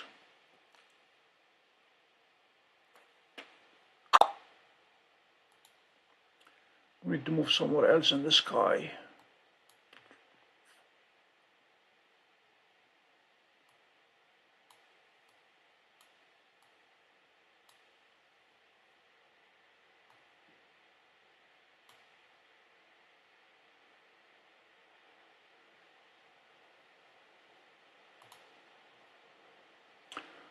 Alright, we're gonna pay Astrospheric a quick visit.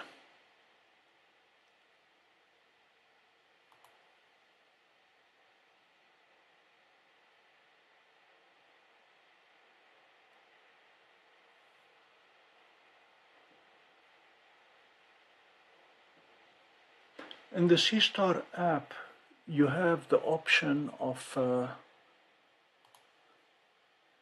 stay with me, I'm going to show you. When you go to the settings,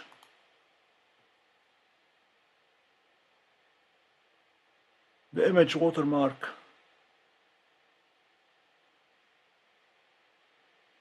whether you have it turned on or off, that's going to determine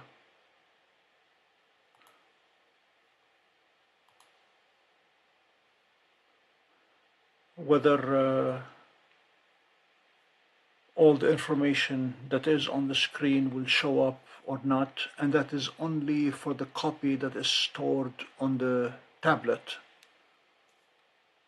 What you store on the instrument doesn't have any of that information.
stand by for a second.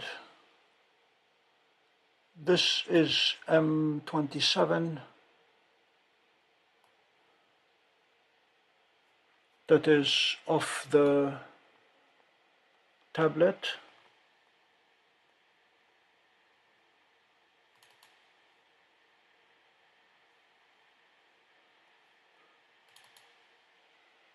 And this is M27. Same image, same night, same everything. This one is off the tablet, this one is off the instrument. And if I had enabled the marking, then you would have seen the circle as well when it saved it.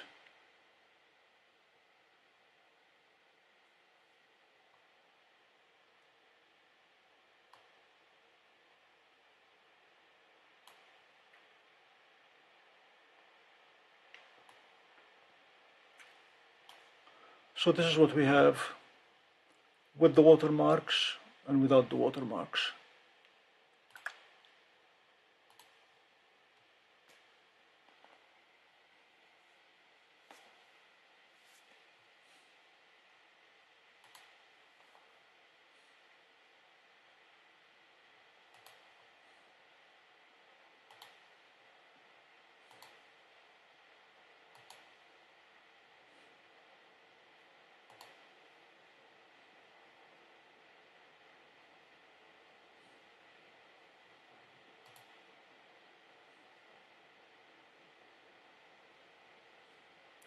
Okay, the clouds have moved away from the Heart Nebula. We should be able to get back to it.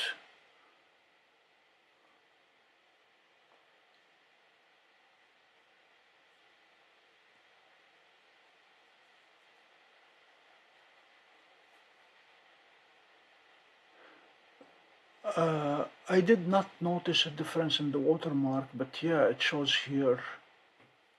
Let me see if I can grab two watermarked images, one new, one old.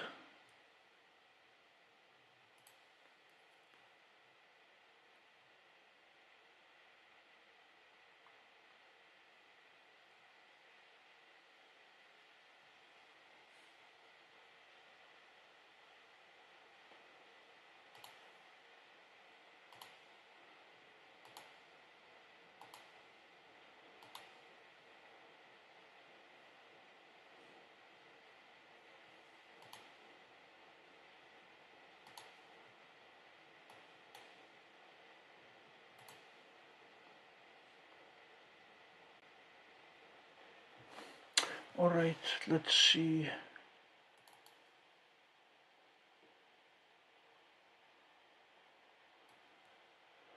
This was this morning, Bill.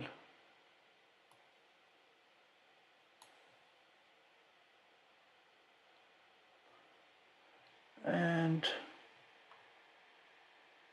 this one was older.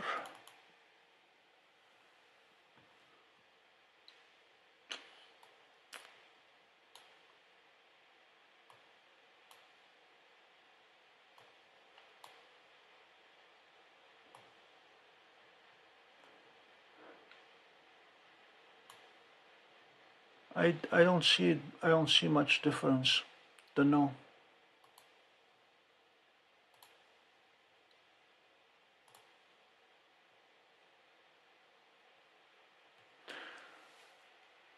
The Heart Nebula is stacking.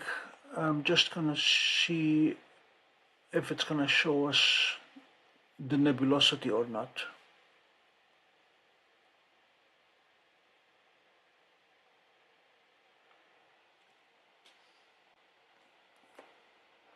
April 24 image. Let's see if I can find some.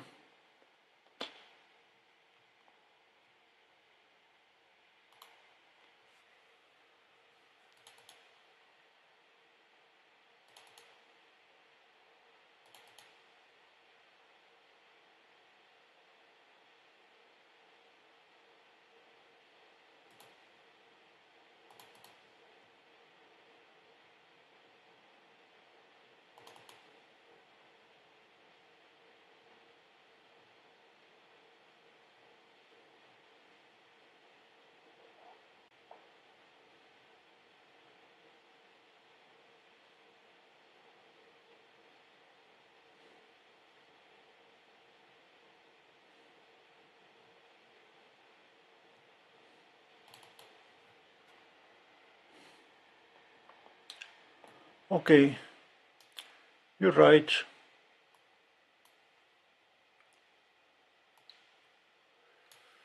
This was earlier, and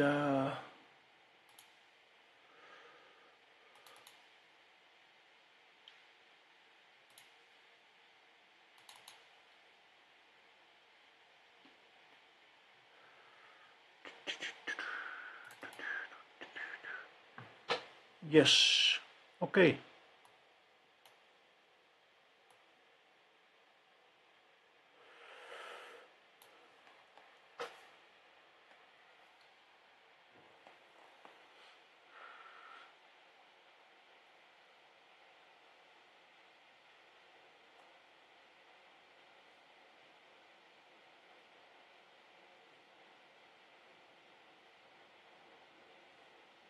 Bill,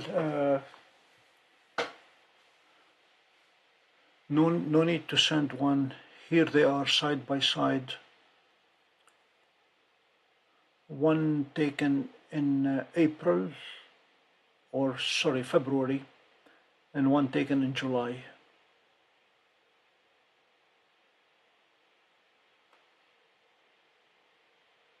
They added the S50 and they smudged the word Seestar.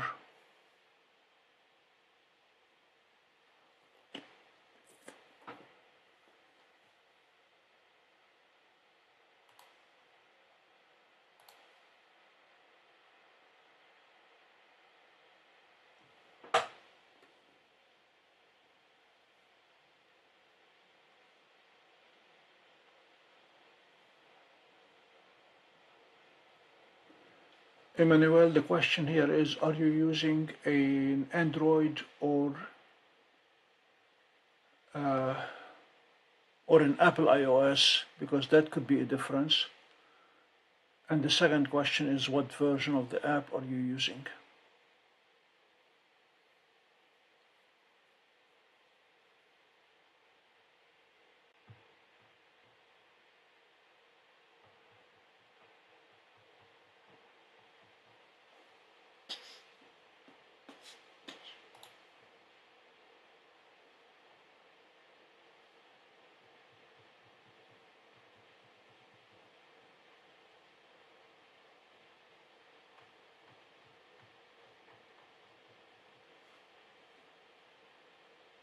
Okay, that might be the difference. I'm using Android, you're using iPhone. At least it's a possible explanation.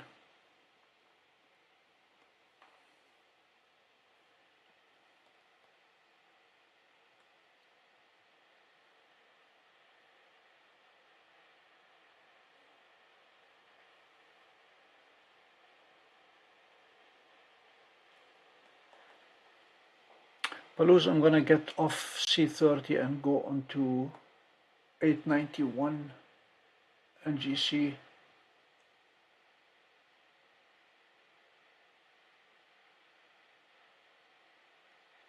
Okay, thanks Bill for reaching out to Zoo.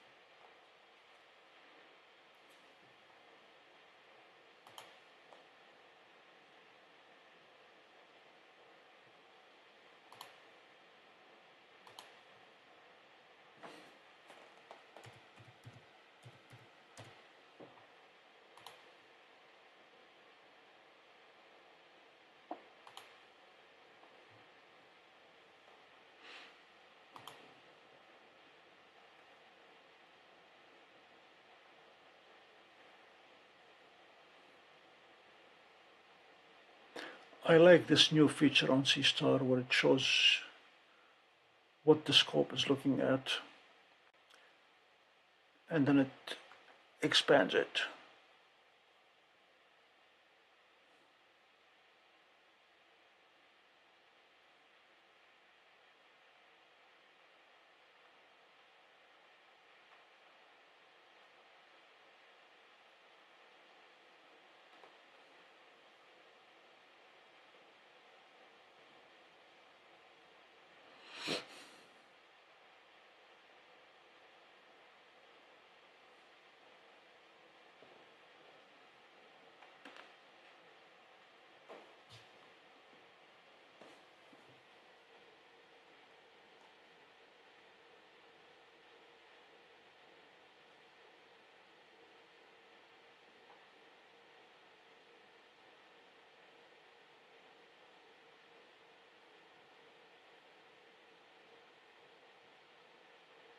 All right, it's already showing.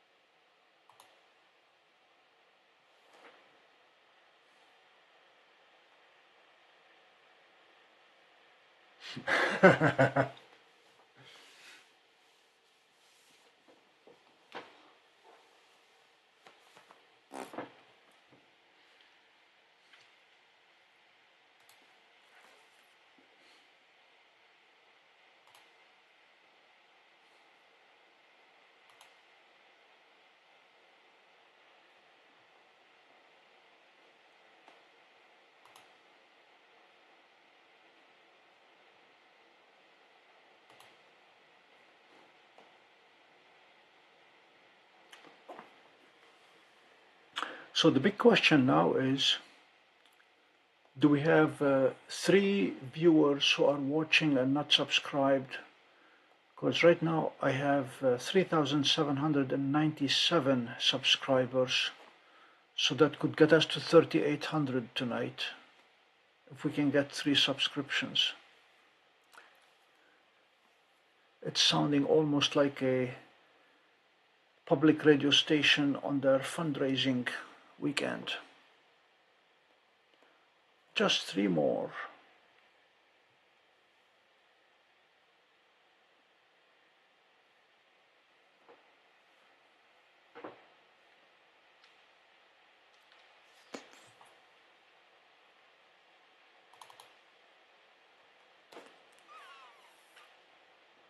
Emmanuel, there is your silver sliver. Let's see how well Seestar will stack it.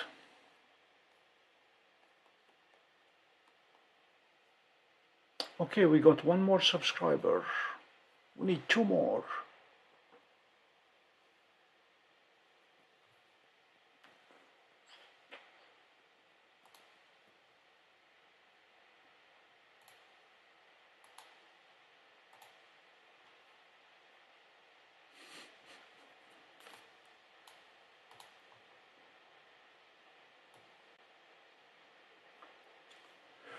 Bill remembers we did this during the lunar eclipse.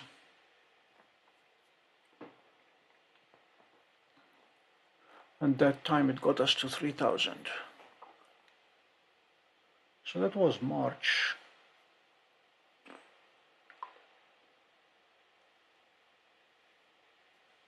One more.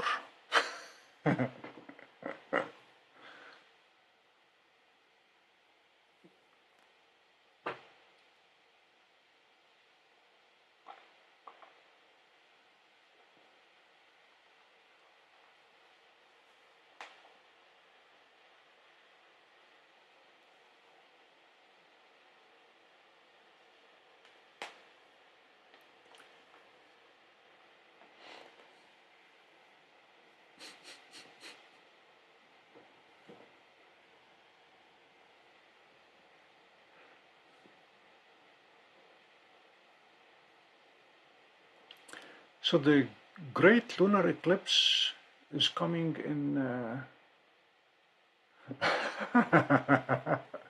Thanks, Palos.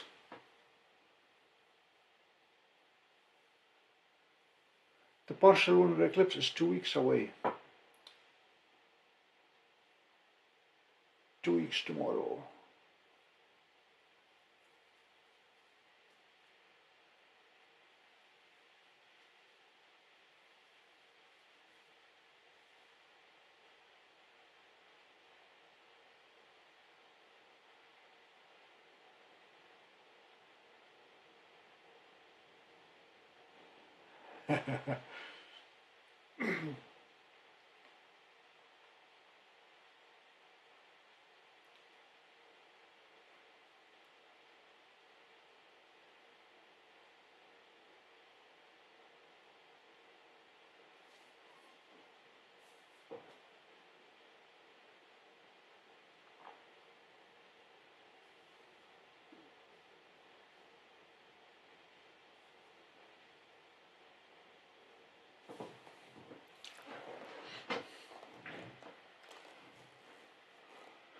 When I move the observatory to the Pompey Center Road, I will be located close to a couple hundred voters.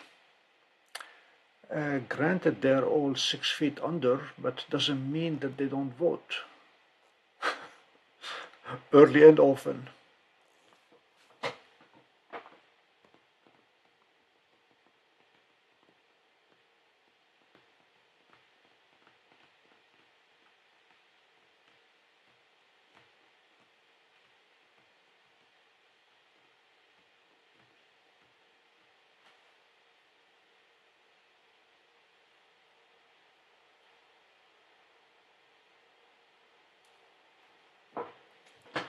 Well, my daughter joined the army in 2008. That's 16 years ago. And has moved all over the world, from Hawaii to Colorado to Korea to Germany, and then eventually Virginia, and has been in Virginia for a while. And every time I go to vote, I see her name still on the roster, and I tell them she's no longer here. Take it off. And it has been 16 years, and we keep trying to get her off.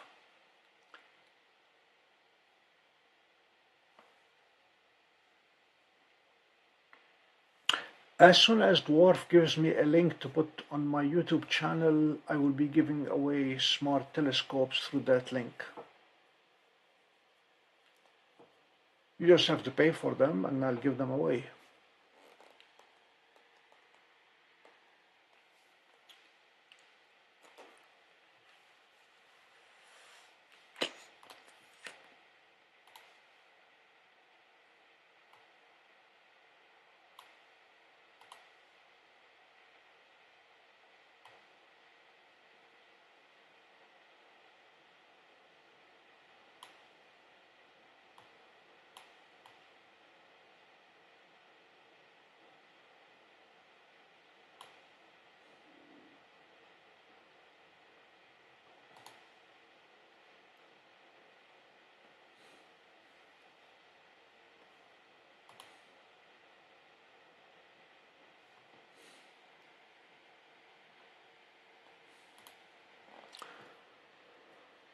Trying to see if there's anything I can do to the histogram to make the Heart Nebula show up.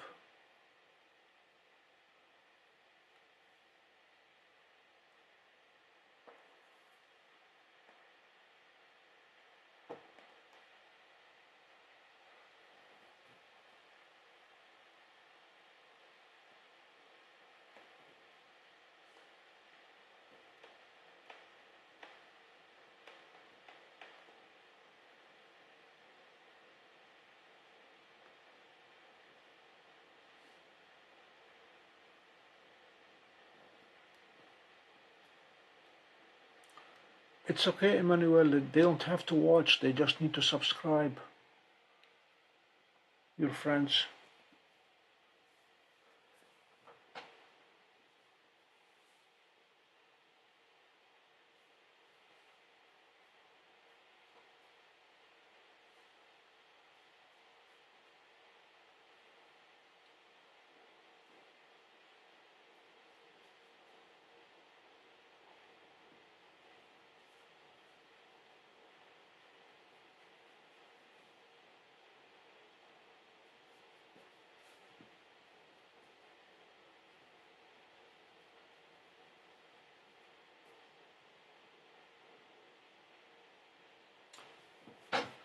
It's almost tomorrow.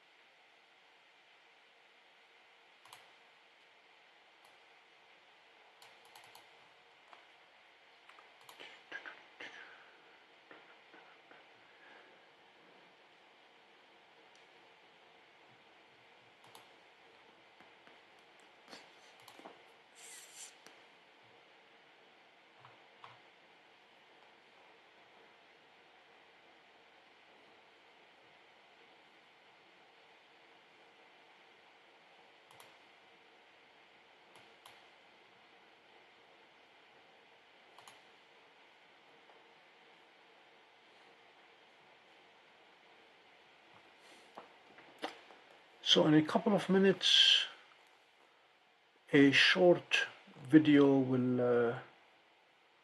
will become public,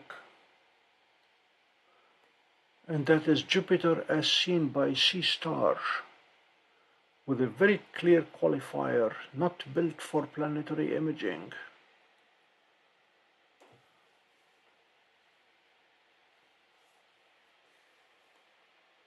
But it's doing well with this edge-on galaxy.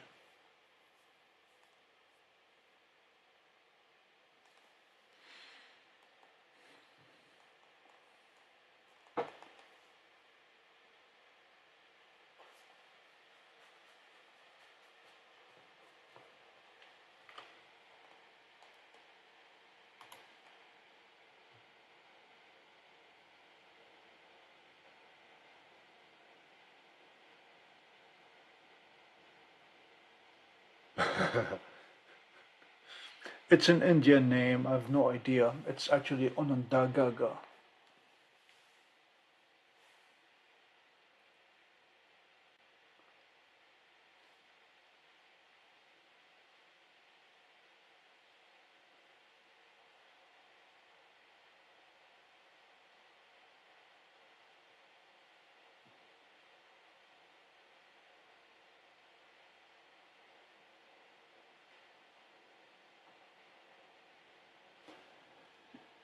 It is my understanding that the histogram only affects the way it is displayed, and it stores the raw image for later editing.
So when NGC 891 reaches 30 minutes stacked, that'll be the end of the night for me, since I have to get up early and go to work tomorrow, or go to Oswego tomorrow.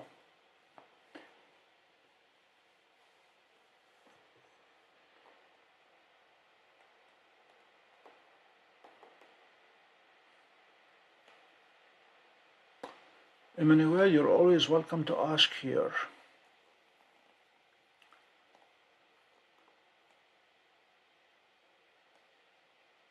As one of my students covering for me one time was asked a question by a general, and the general said, "I have a stupid question." And that kid said, "Sir, there are no stupid questions, there are only inquisitive idiots, but go ahead."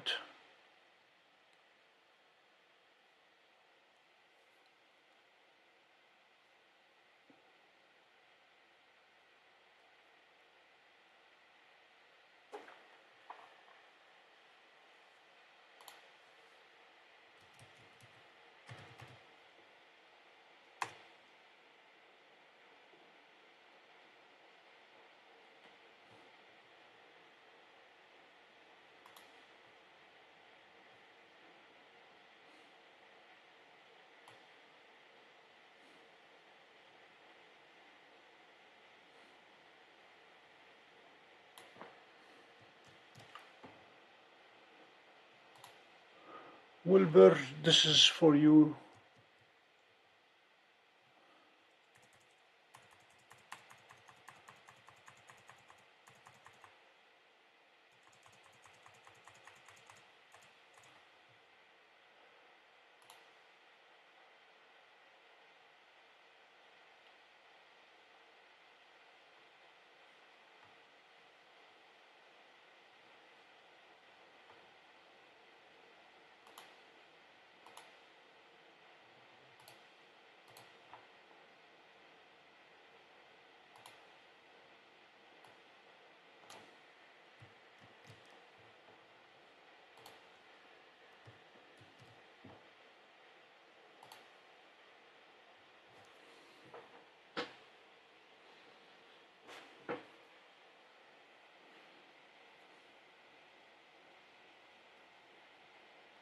And that should not be elf name, that should be self name, sorry.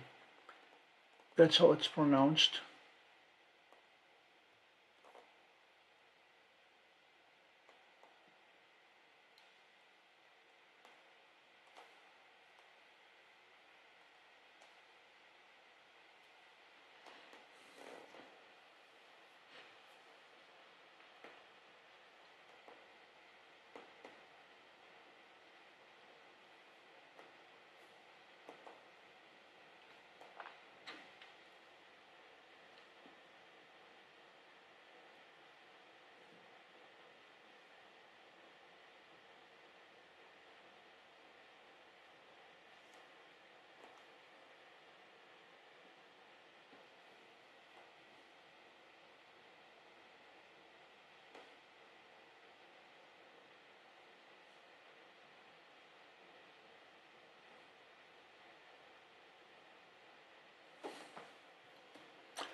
I will have a new video of the cemetery, but in the meantime, if you search for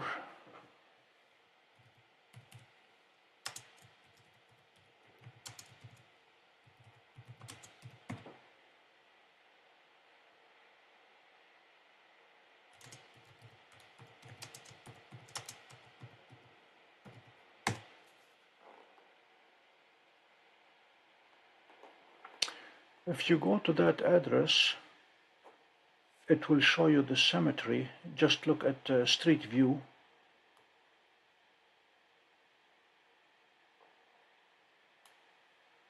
And the property that I'm acquiring is to the south of that, to the right.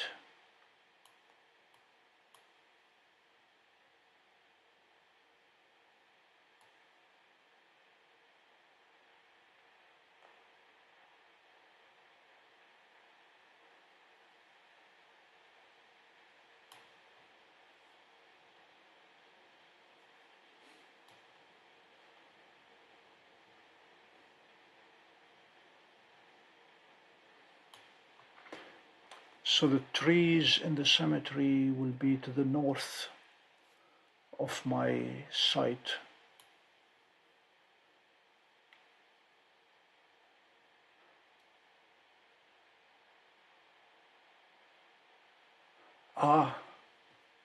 Well, the video that I took it with my cell phone handheld. I plan to take the dwarf and set it level and do a 360 degrees. If you were to go to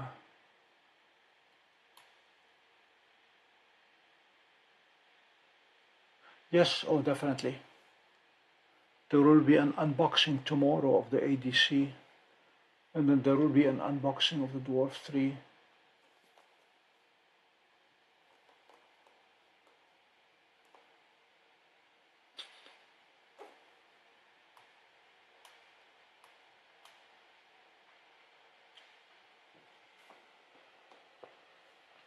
Given that the new location allows me to look not just to the horizon, but about 2 or 3 degrees below the horizon, given that I am up on a hill, I went through the exercise yesterday and it looks like I may be able to get up to 109 of the Messier objects in one night.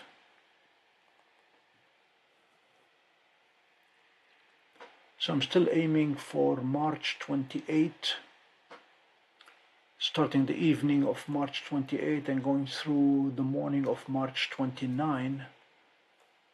And when the sun rises, it will be missing a piece, because it will be a partial solar eclipse at sunrise.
Bill, I have not done due diligence yet to look at the spacing.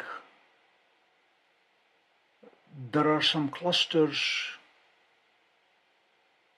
or I should say bunches of Messier objects in the same neighborhood that are fairly bright, that do not take much time.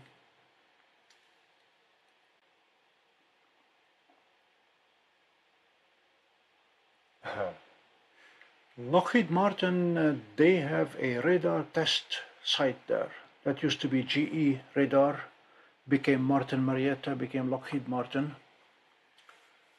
And they have you should see the big dome. And they use it to transmit across the valley and do some testing. They still build the best radars in the world in Syracuse. And that's where they do the testing.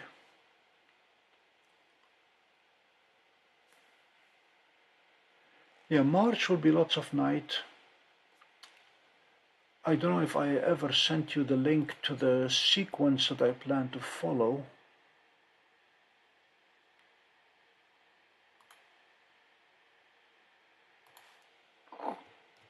Coming your way.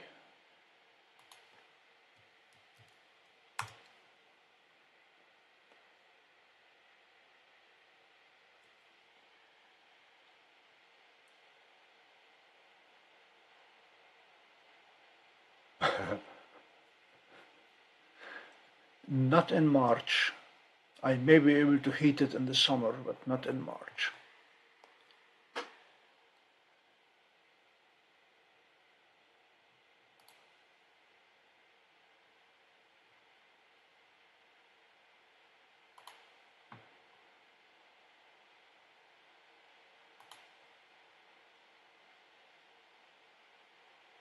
Yes, thank you.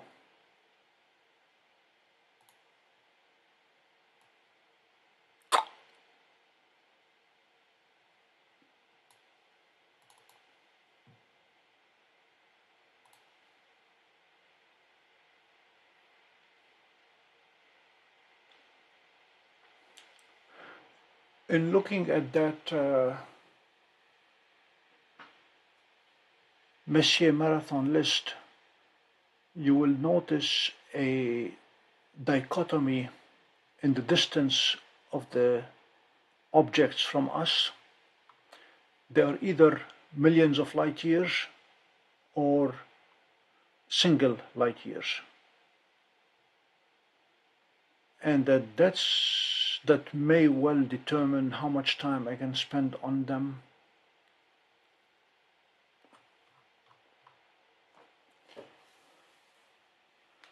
With 110, and we have about 10-11 hours worth of night, it's probably going to be about 5 minutes each, and then move on. Yep, 4K.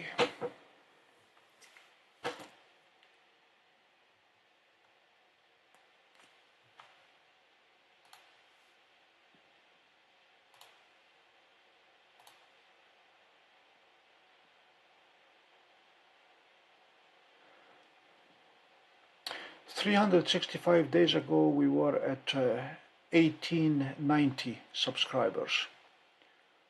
So it has been just about doubling every year.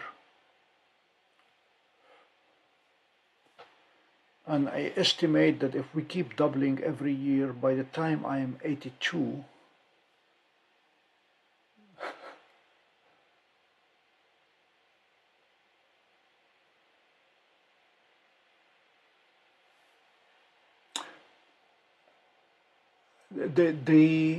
well, visual observers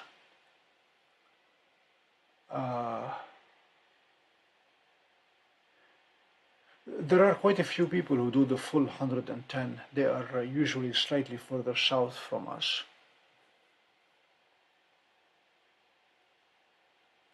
Between now and March, we will have several dress rehearsals,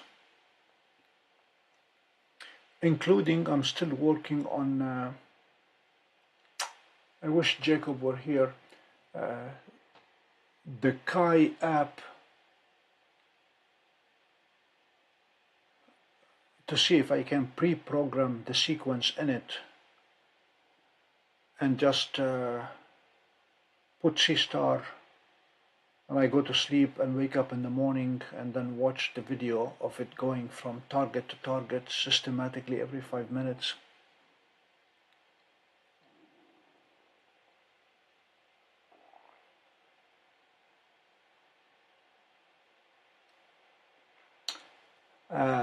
You are correct about the S between the brackets.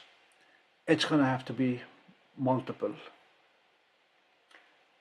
Seestar, as you know firsthand, can sometimes get stuck 0.1 degree away from a target and sit there forever.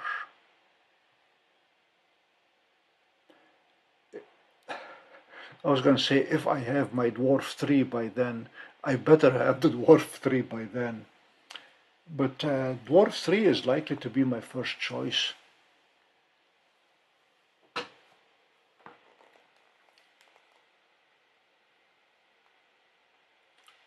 Dwarf remains the fastest of any of the smart telescopes when it comes to go-to. Once it does calibration, it does the go-to very, very quickly. I mean, even calibration is very quick.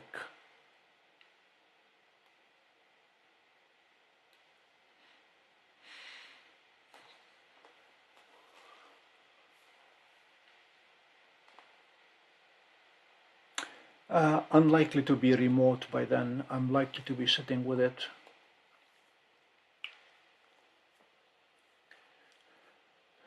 I plan to buy a carbon monoxide detector to put in the car. I don't know if it will have the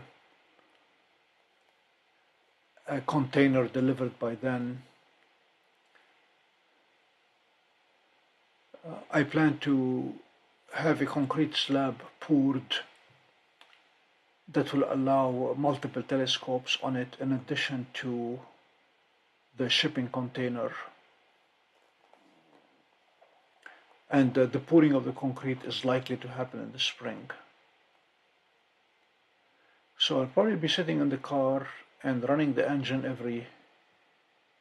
whenever it takes, whenever the temperature dips below freezing, bring it back above freezing.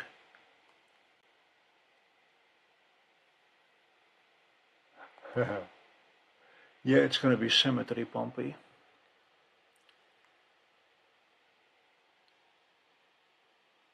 We'd like to have a big crowd for the Messier Marathon.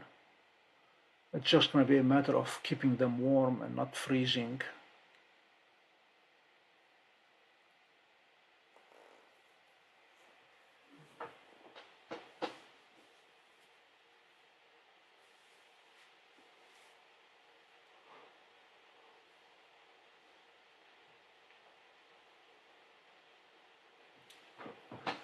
Not just cool, Bill, it's going to be cold.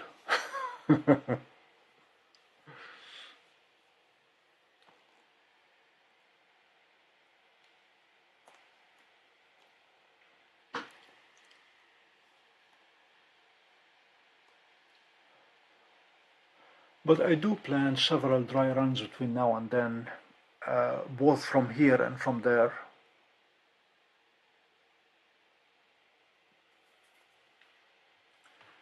And the link that I sent you for the list, there are a couple of places where I'm going to swap targets around,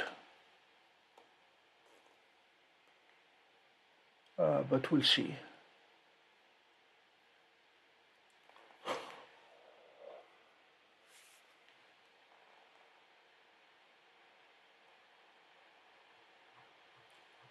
Everybody knows that M30, which is the last one, is the straggler. But I think it will have risen enough that dwarf will find it, even though there are no stars at that point to do plate solving.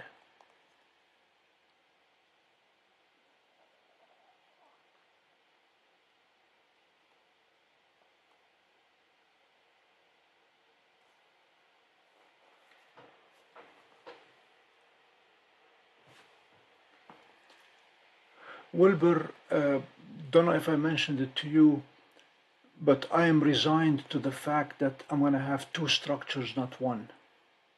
One for the comfort of the operator and another one for the discomfort of the telescopes. And so the observatory is going to be high density polyethylene, HDPE. By the way, I got in touch with Exploradome, and I spoke to the, don't know if it's the owner or the CEO or whatever it is, very, very nice guy. Actually, they gave me his cell phone number. We had a lengthy chat, and he is willing to build pretty much anything that I specify. Because I was looking at getting the 10-foot building that they sell, but have it 6 foot 4 inches high, as opposed to the what was it, Jeannie? We said 5'8" or 4'8", and he said that he'll build it to any height, any dimension, any whatever, and they will ship it from Minnesota. Bill mentioned they were about, what, 50 miles east of or west of Minneapolis. So right now it's going to be either the Sky Shed Pod or the Exploradome. Yeah, 4'8". And that'll be plastic, and that'll be standalone, and that'll be open, because I could not find a way to do observing with the dome closed.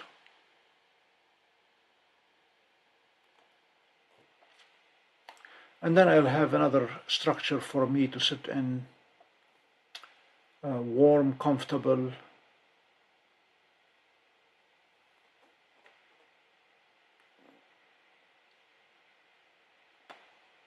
Oh yeah. Yeah, I could not understand why they would build something that's only 4'8" high.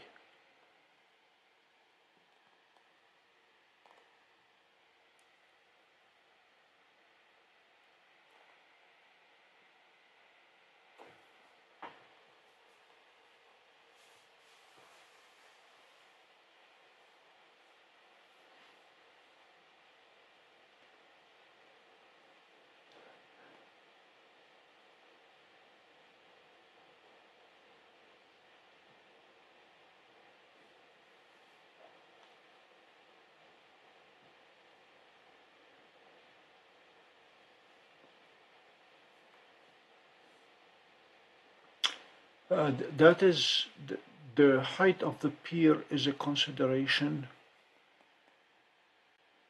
but depending on what telescope ends up in the observatory, yeah. I am fascinated with the piers that are built out of cement blocks on their side.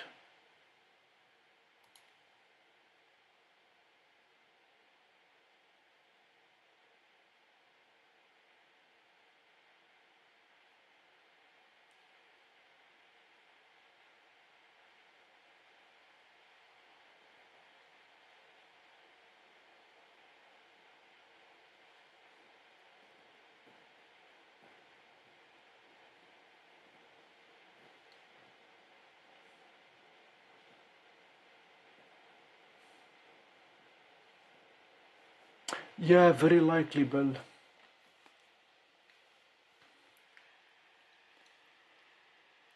The way I see it, I'll probably still be operating from home 4 or 5 days a week, and then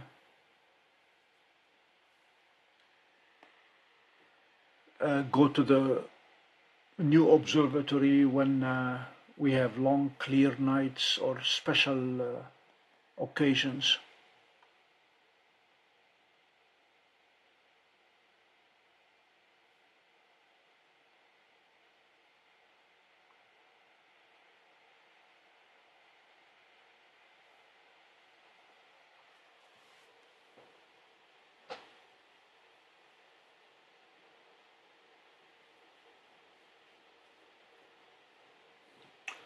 No, Jeannie, you are not wrong.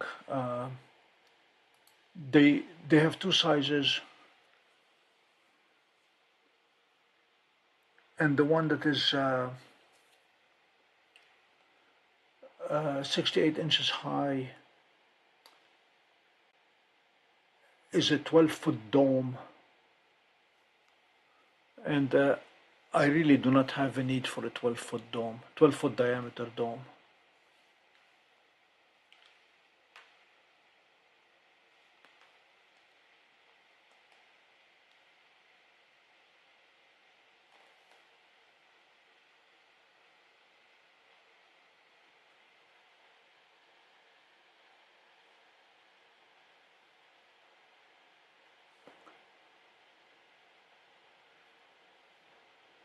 I hope so, Bill, but the one thing that I have in mind that I'd like to get is a radio telescope. We're getting one, or SUNY Oswego is getting a radio telescope which may be installed as early as this winter. And once I develop some expertise with it,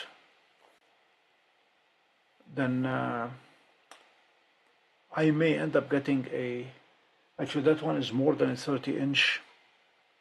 It is a 3-meter dish, 10-foot, 120 inches.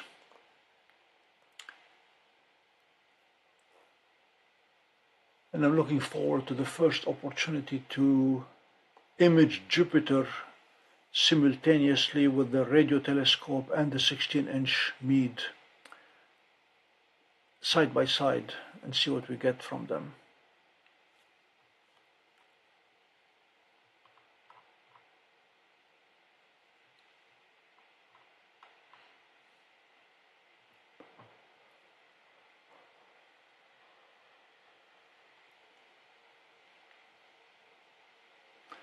Now, a silly trivia question: which Messier object, there's only one out of the 110 which is not in the new general catalog, which is not an NGC object?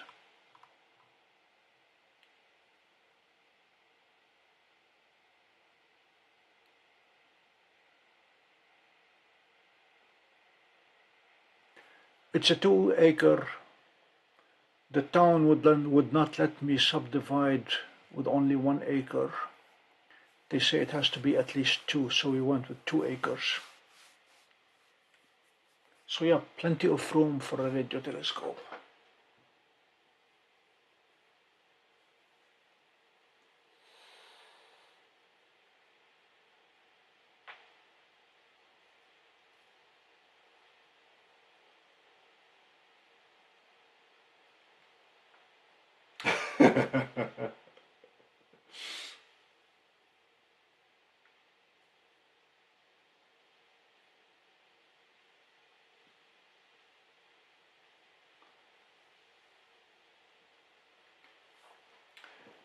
Yeah, it's almost square, 290 feet by 290 feet.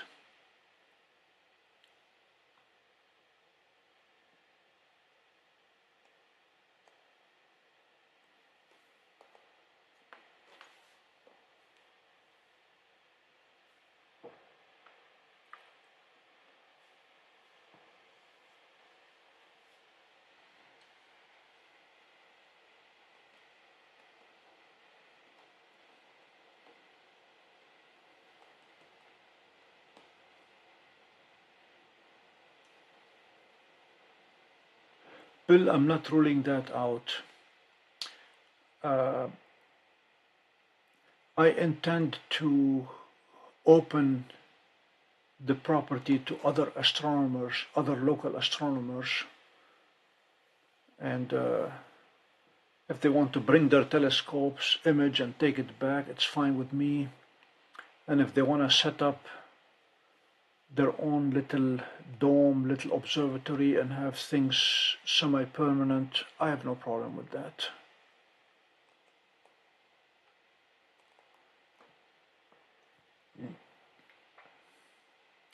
Right now, I am putting off the decision to get electricity from across the road from the utility poles, and try to be self-sufficient between solar and otherwise. But if I need to provide concrete slabs with power outlets so anybody can come and use them, I have no problem with that.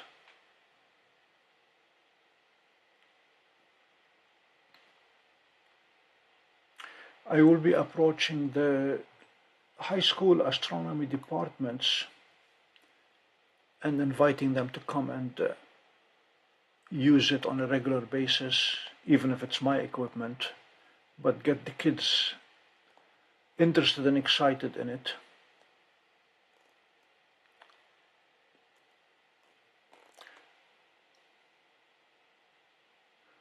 Actually, my wife insisted on succession planning as part of the deal. It's who's gonna get the whole thing once I stop collecting Social Security. And I'm talking with the local school district at possibly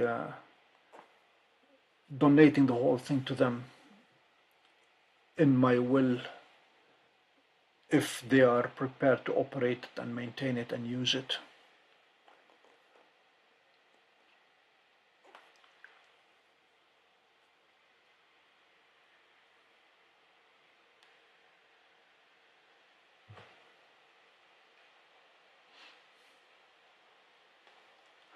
Well, over our long, happily married life, she has gotten used to me getting toys that eventually sit around unused. I told you about my 1969 Jaguar E-Type, or Jaguar XKE, that she eventually sold when I was on a trip.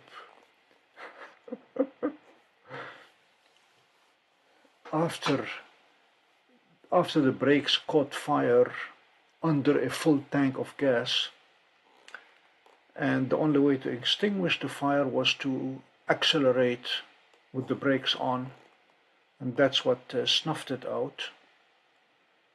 That thing sat in the garage for a very long time until I was on a business trip, and she posted it on Craigslist and got a buyer immediately, and by the time I got home that thing was gone.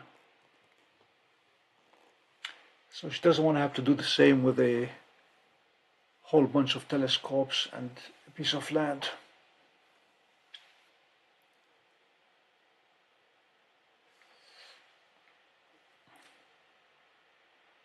Yep, I have a will and I update it on a regular basis.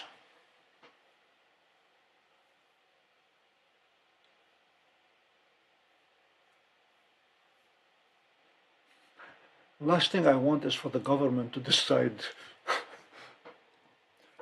what to do with my stuff.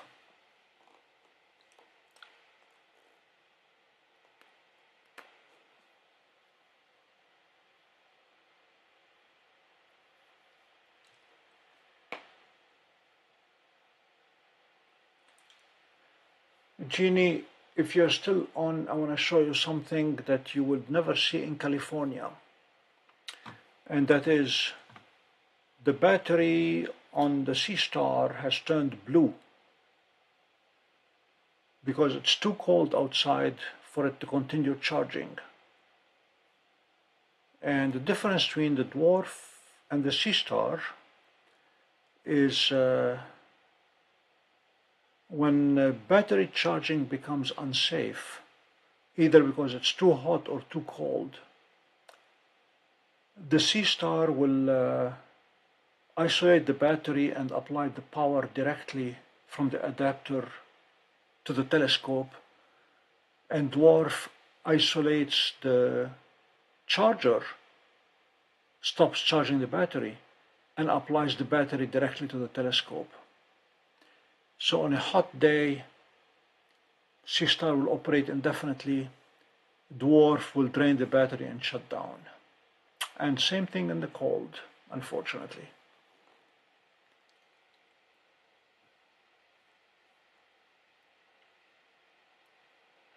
Yes, they do. I bought my XKE, believe it or not, it had one owner who drove it in the Pacific Northwest,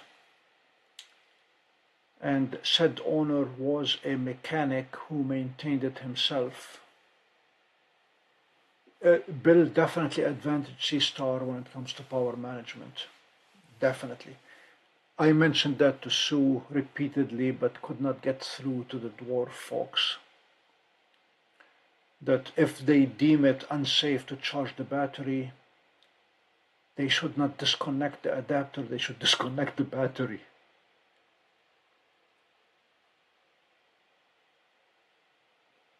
The blue light is very cold, Jeannie. Temperature outside is in the 40s right now.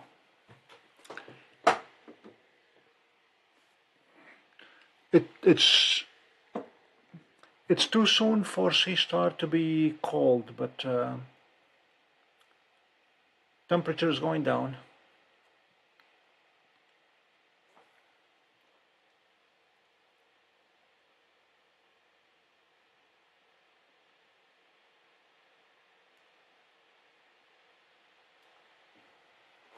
You're welcome, Bill.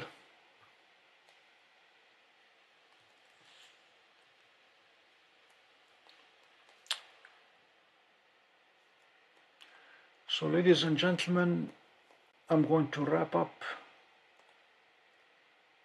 and get a few hours sleep before heading to Oswego in the morning. I expect to receive the ADC tomorrow, so I will be doing mega testing in the afternoon.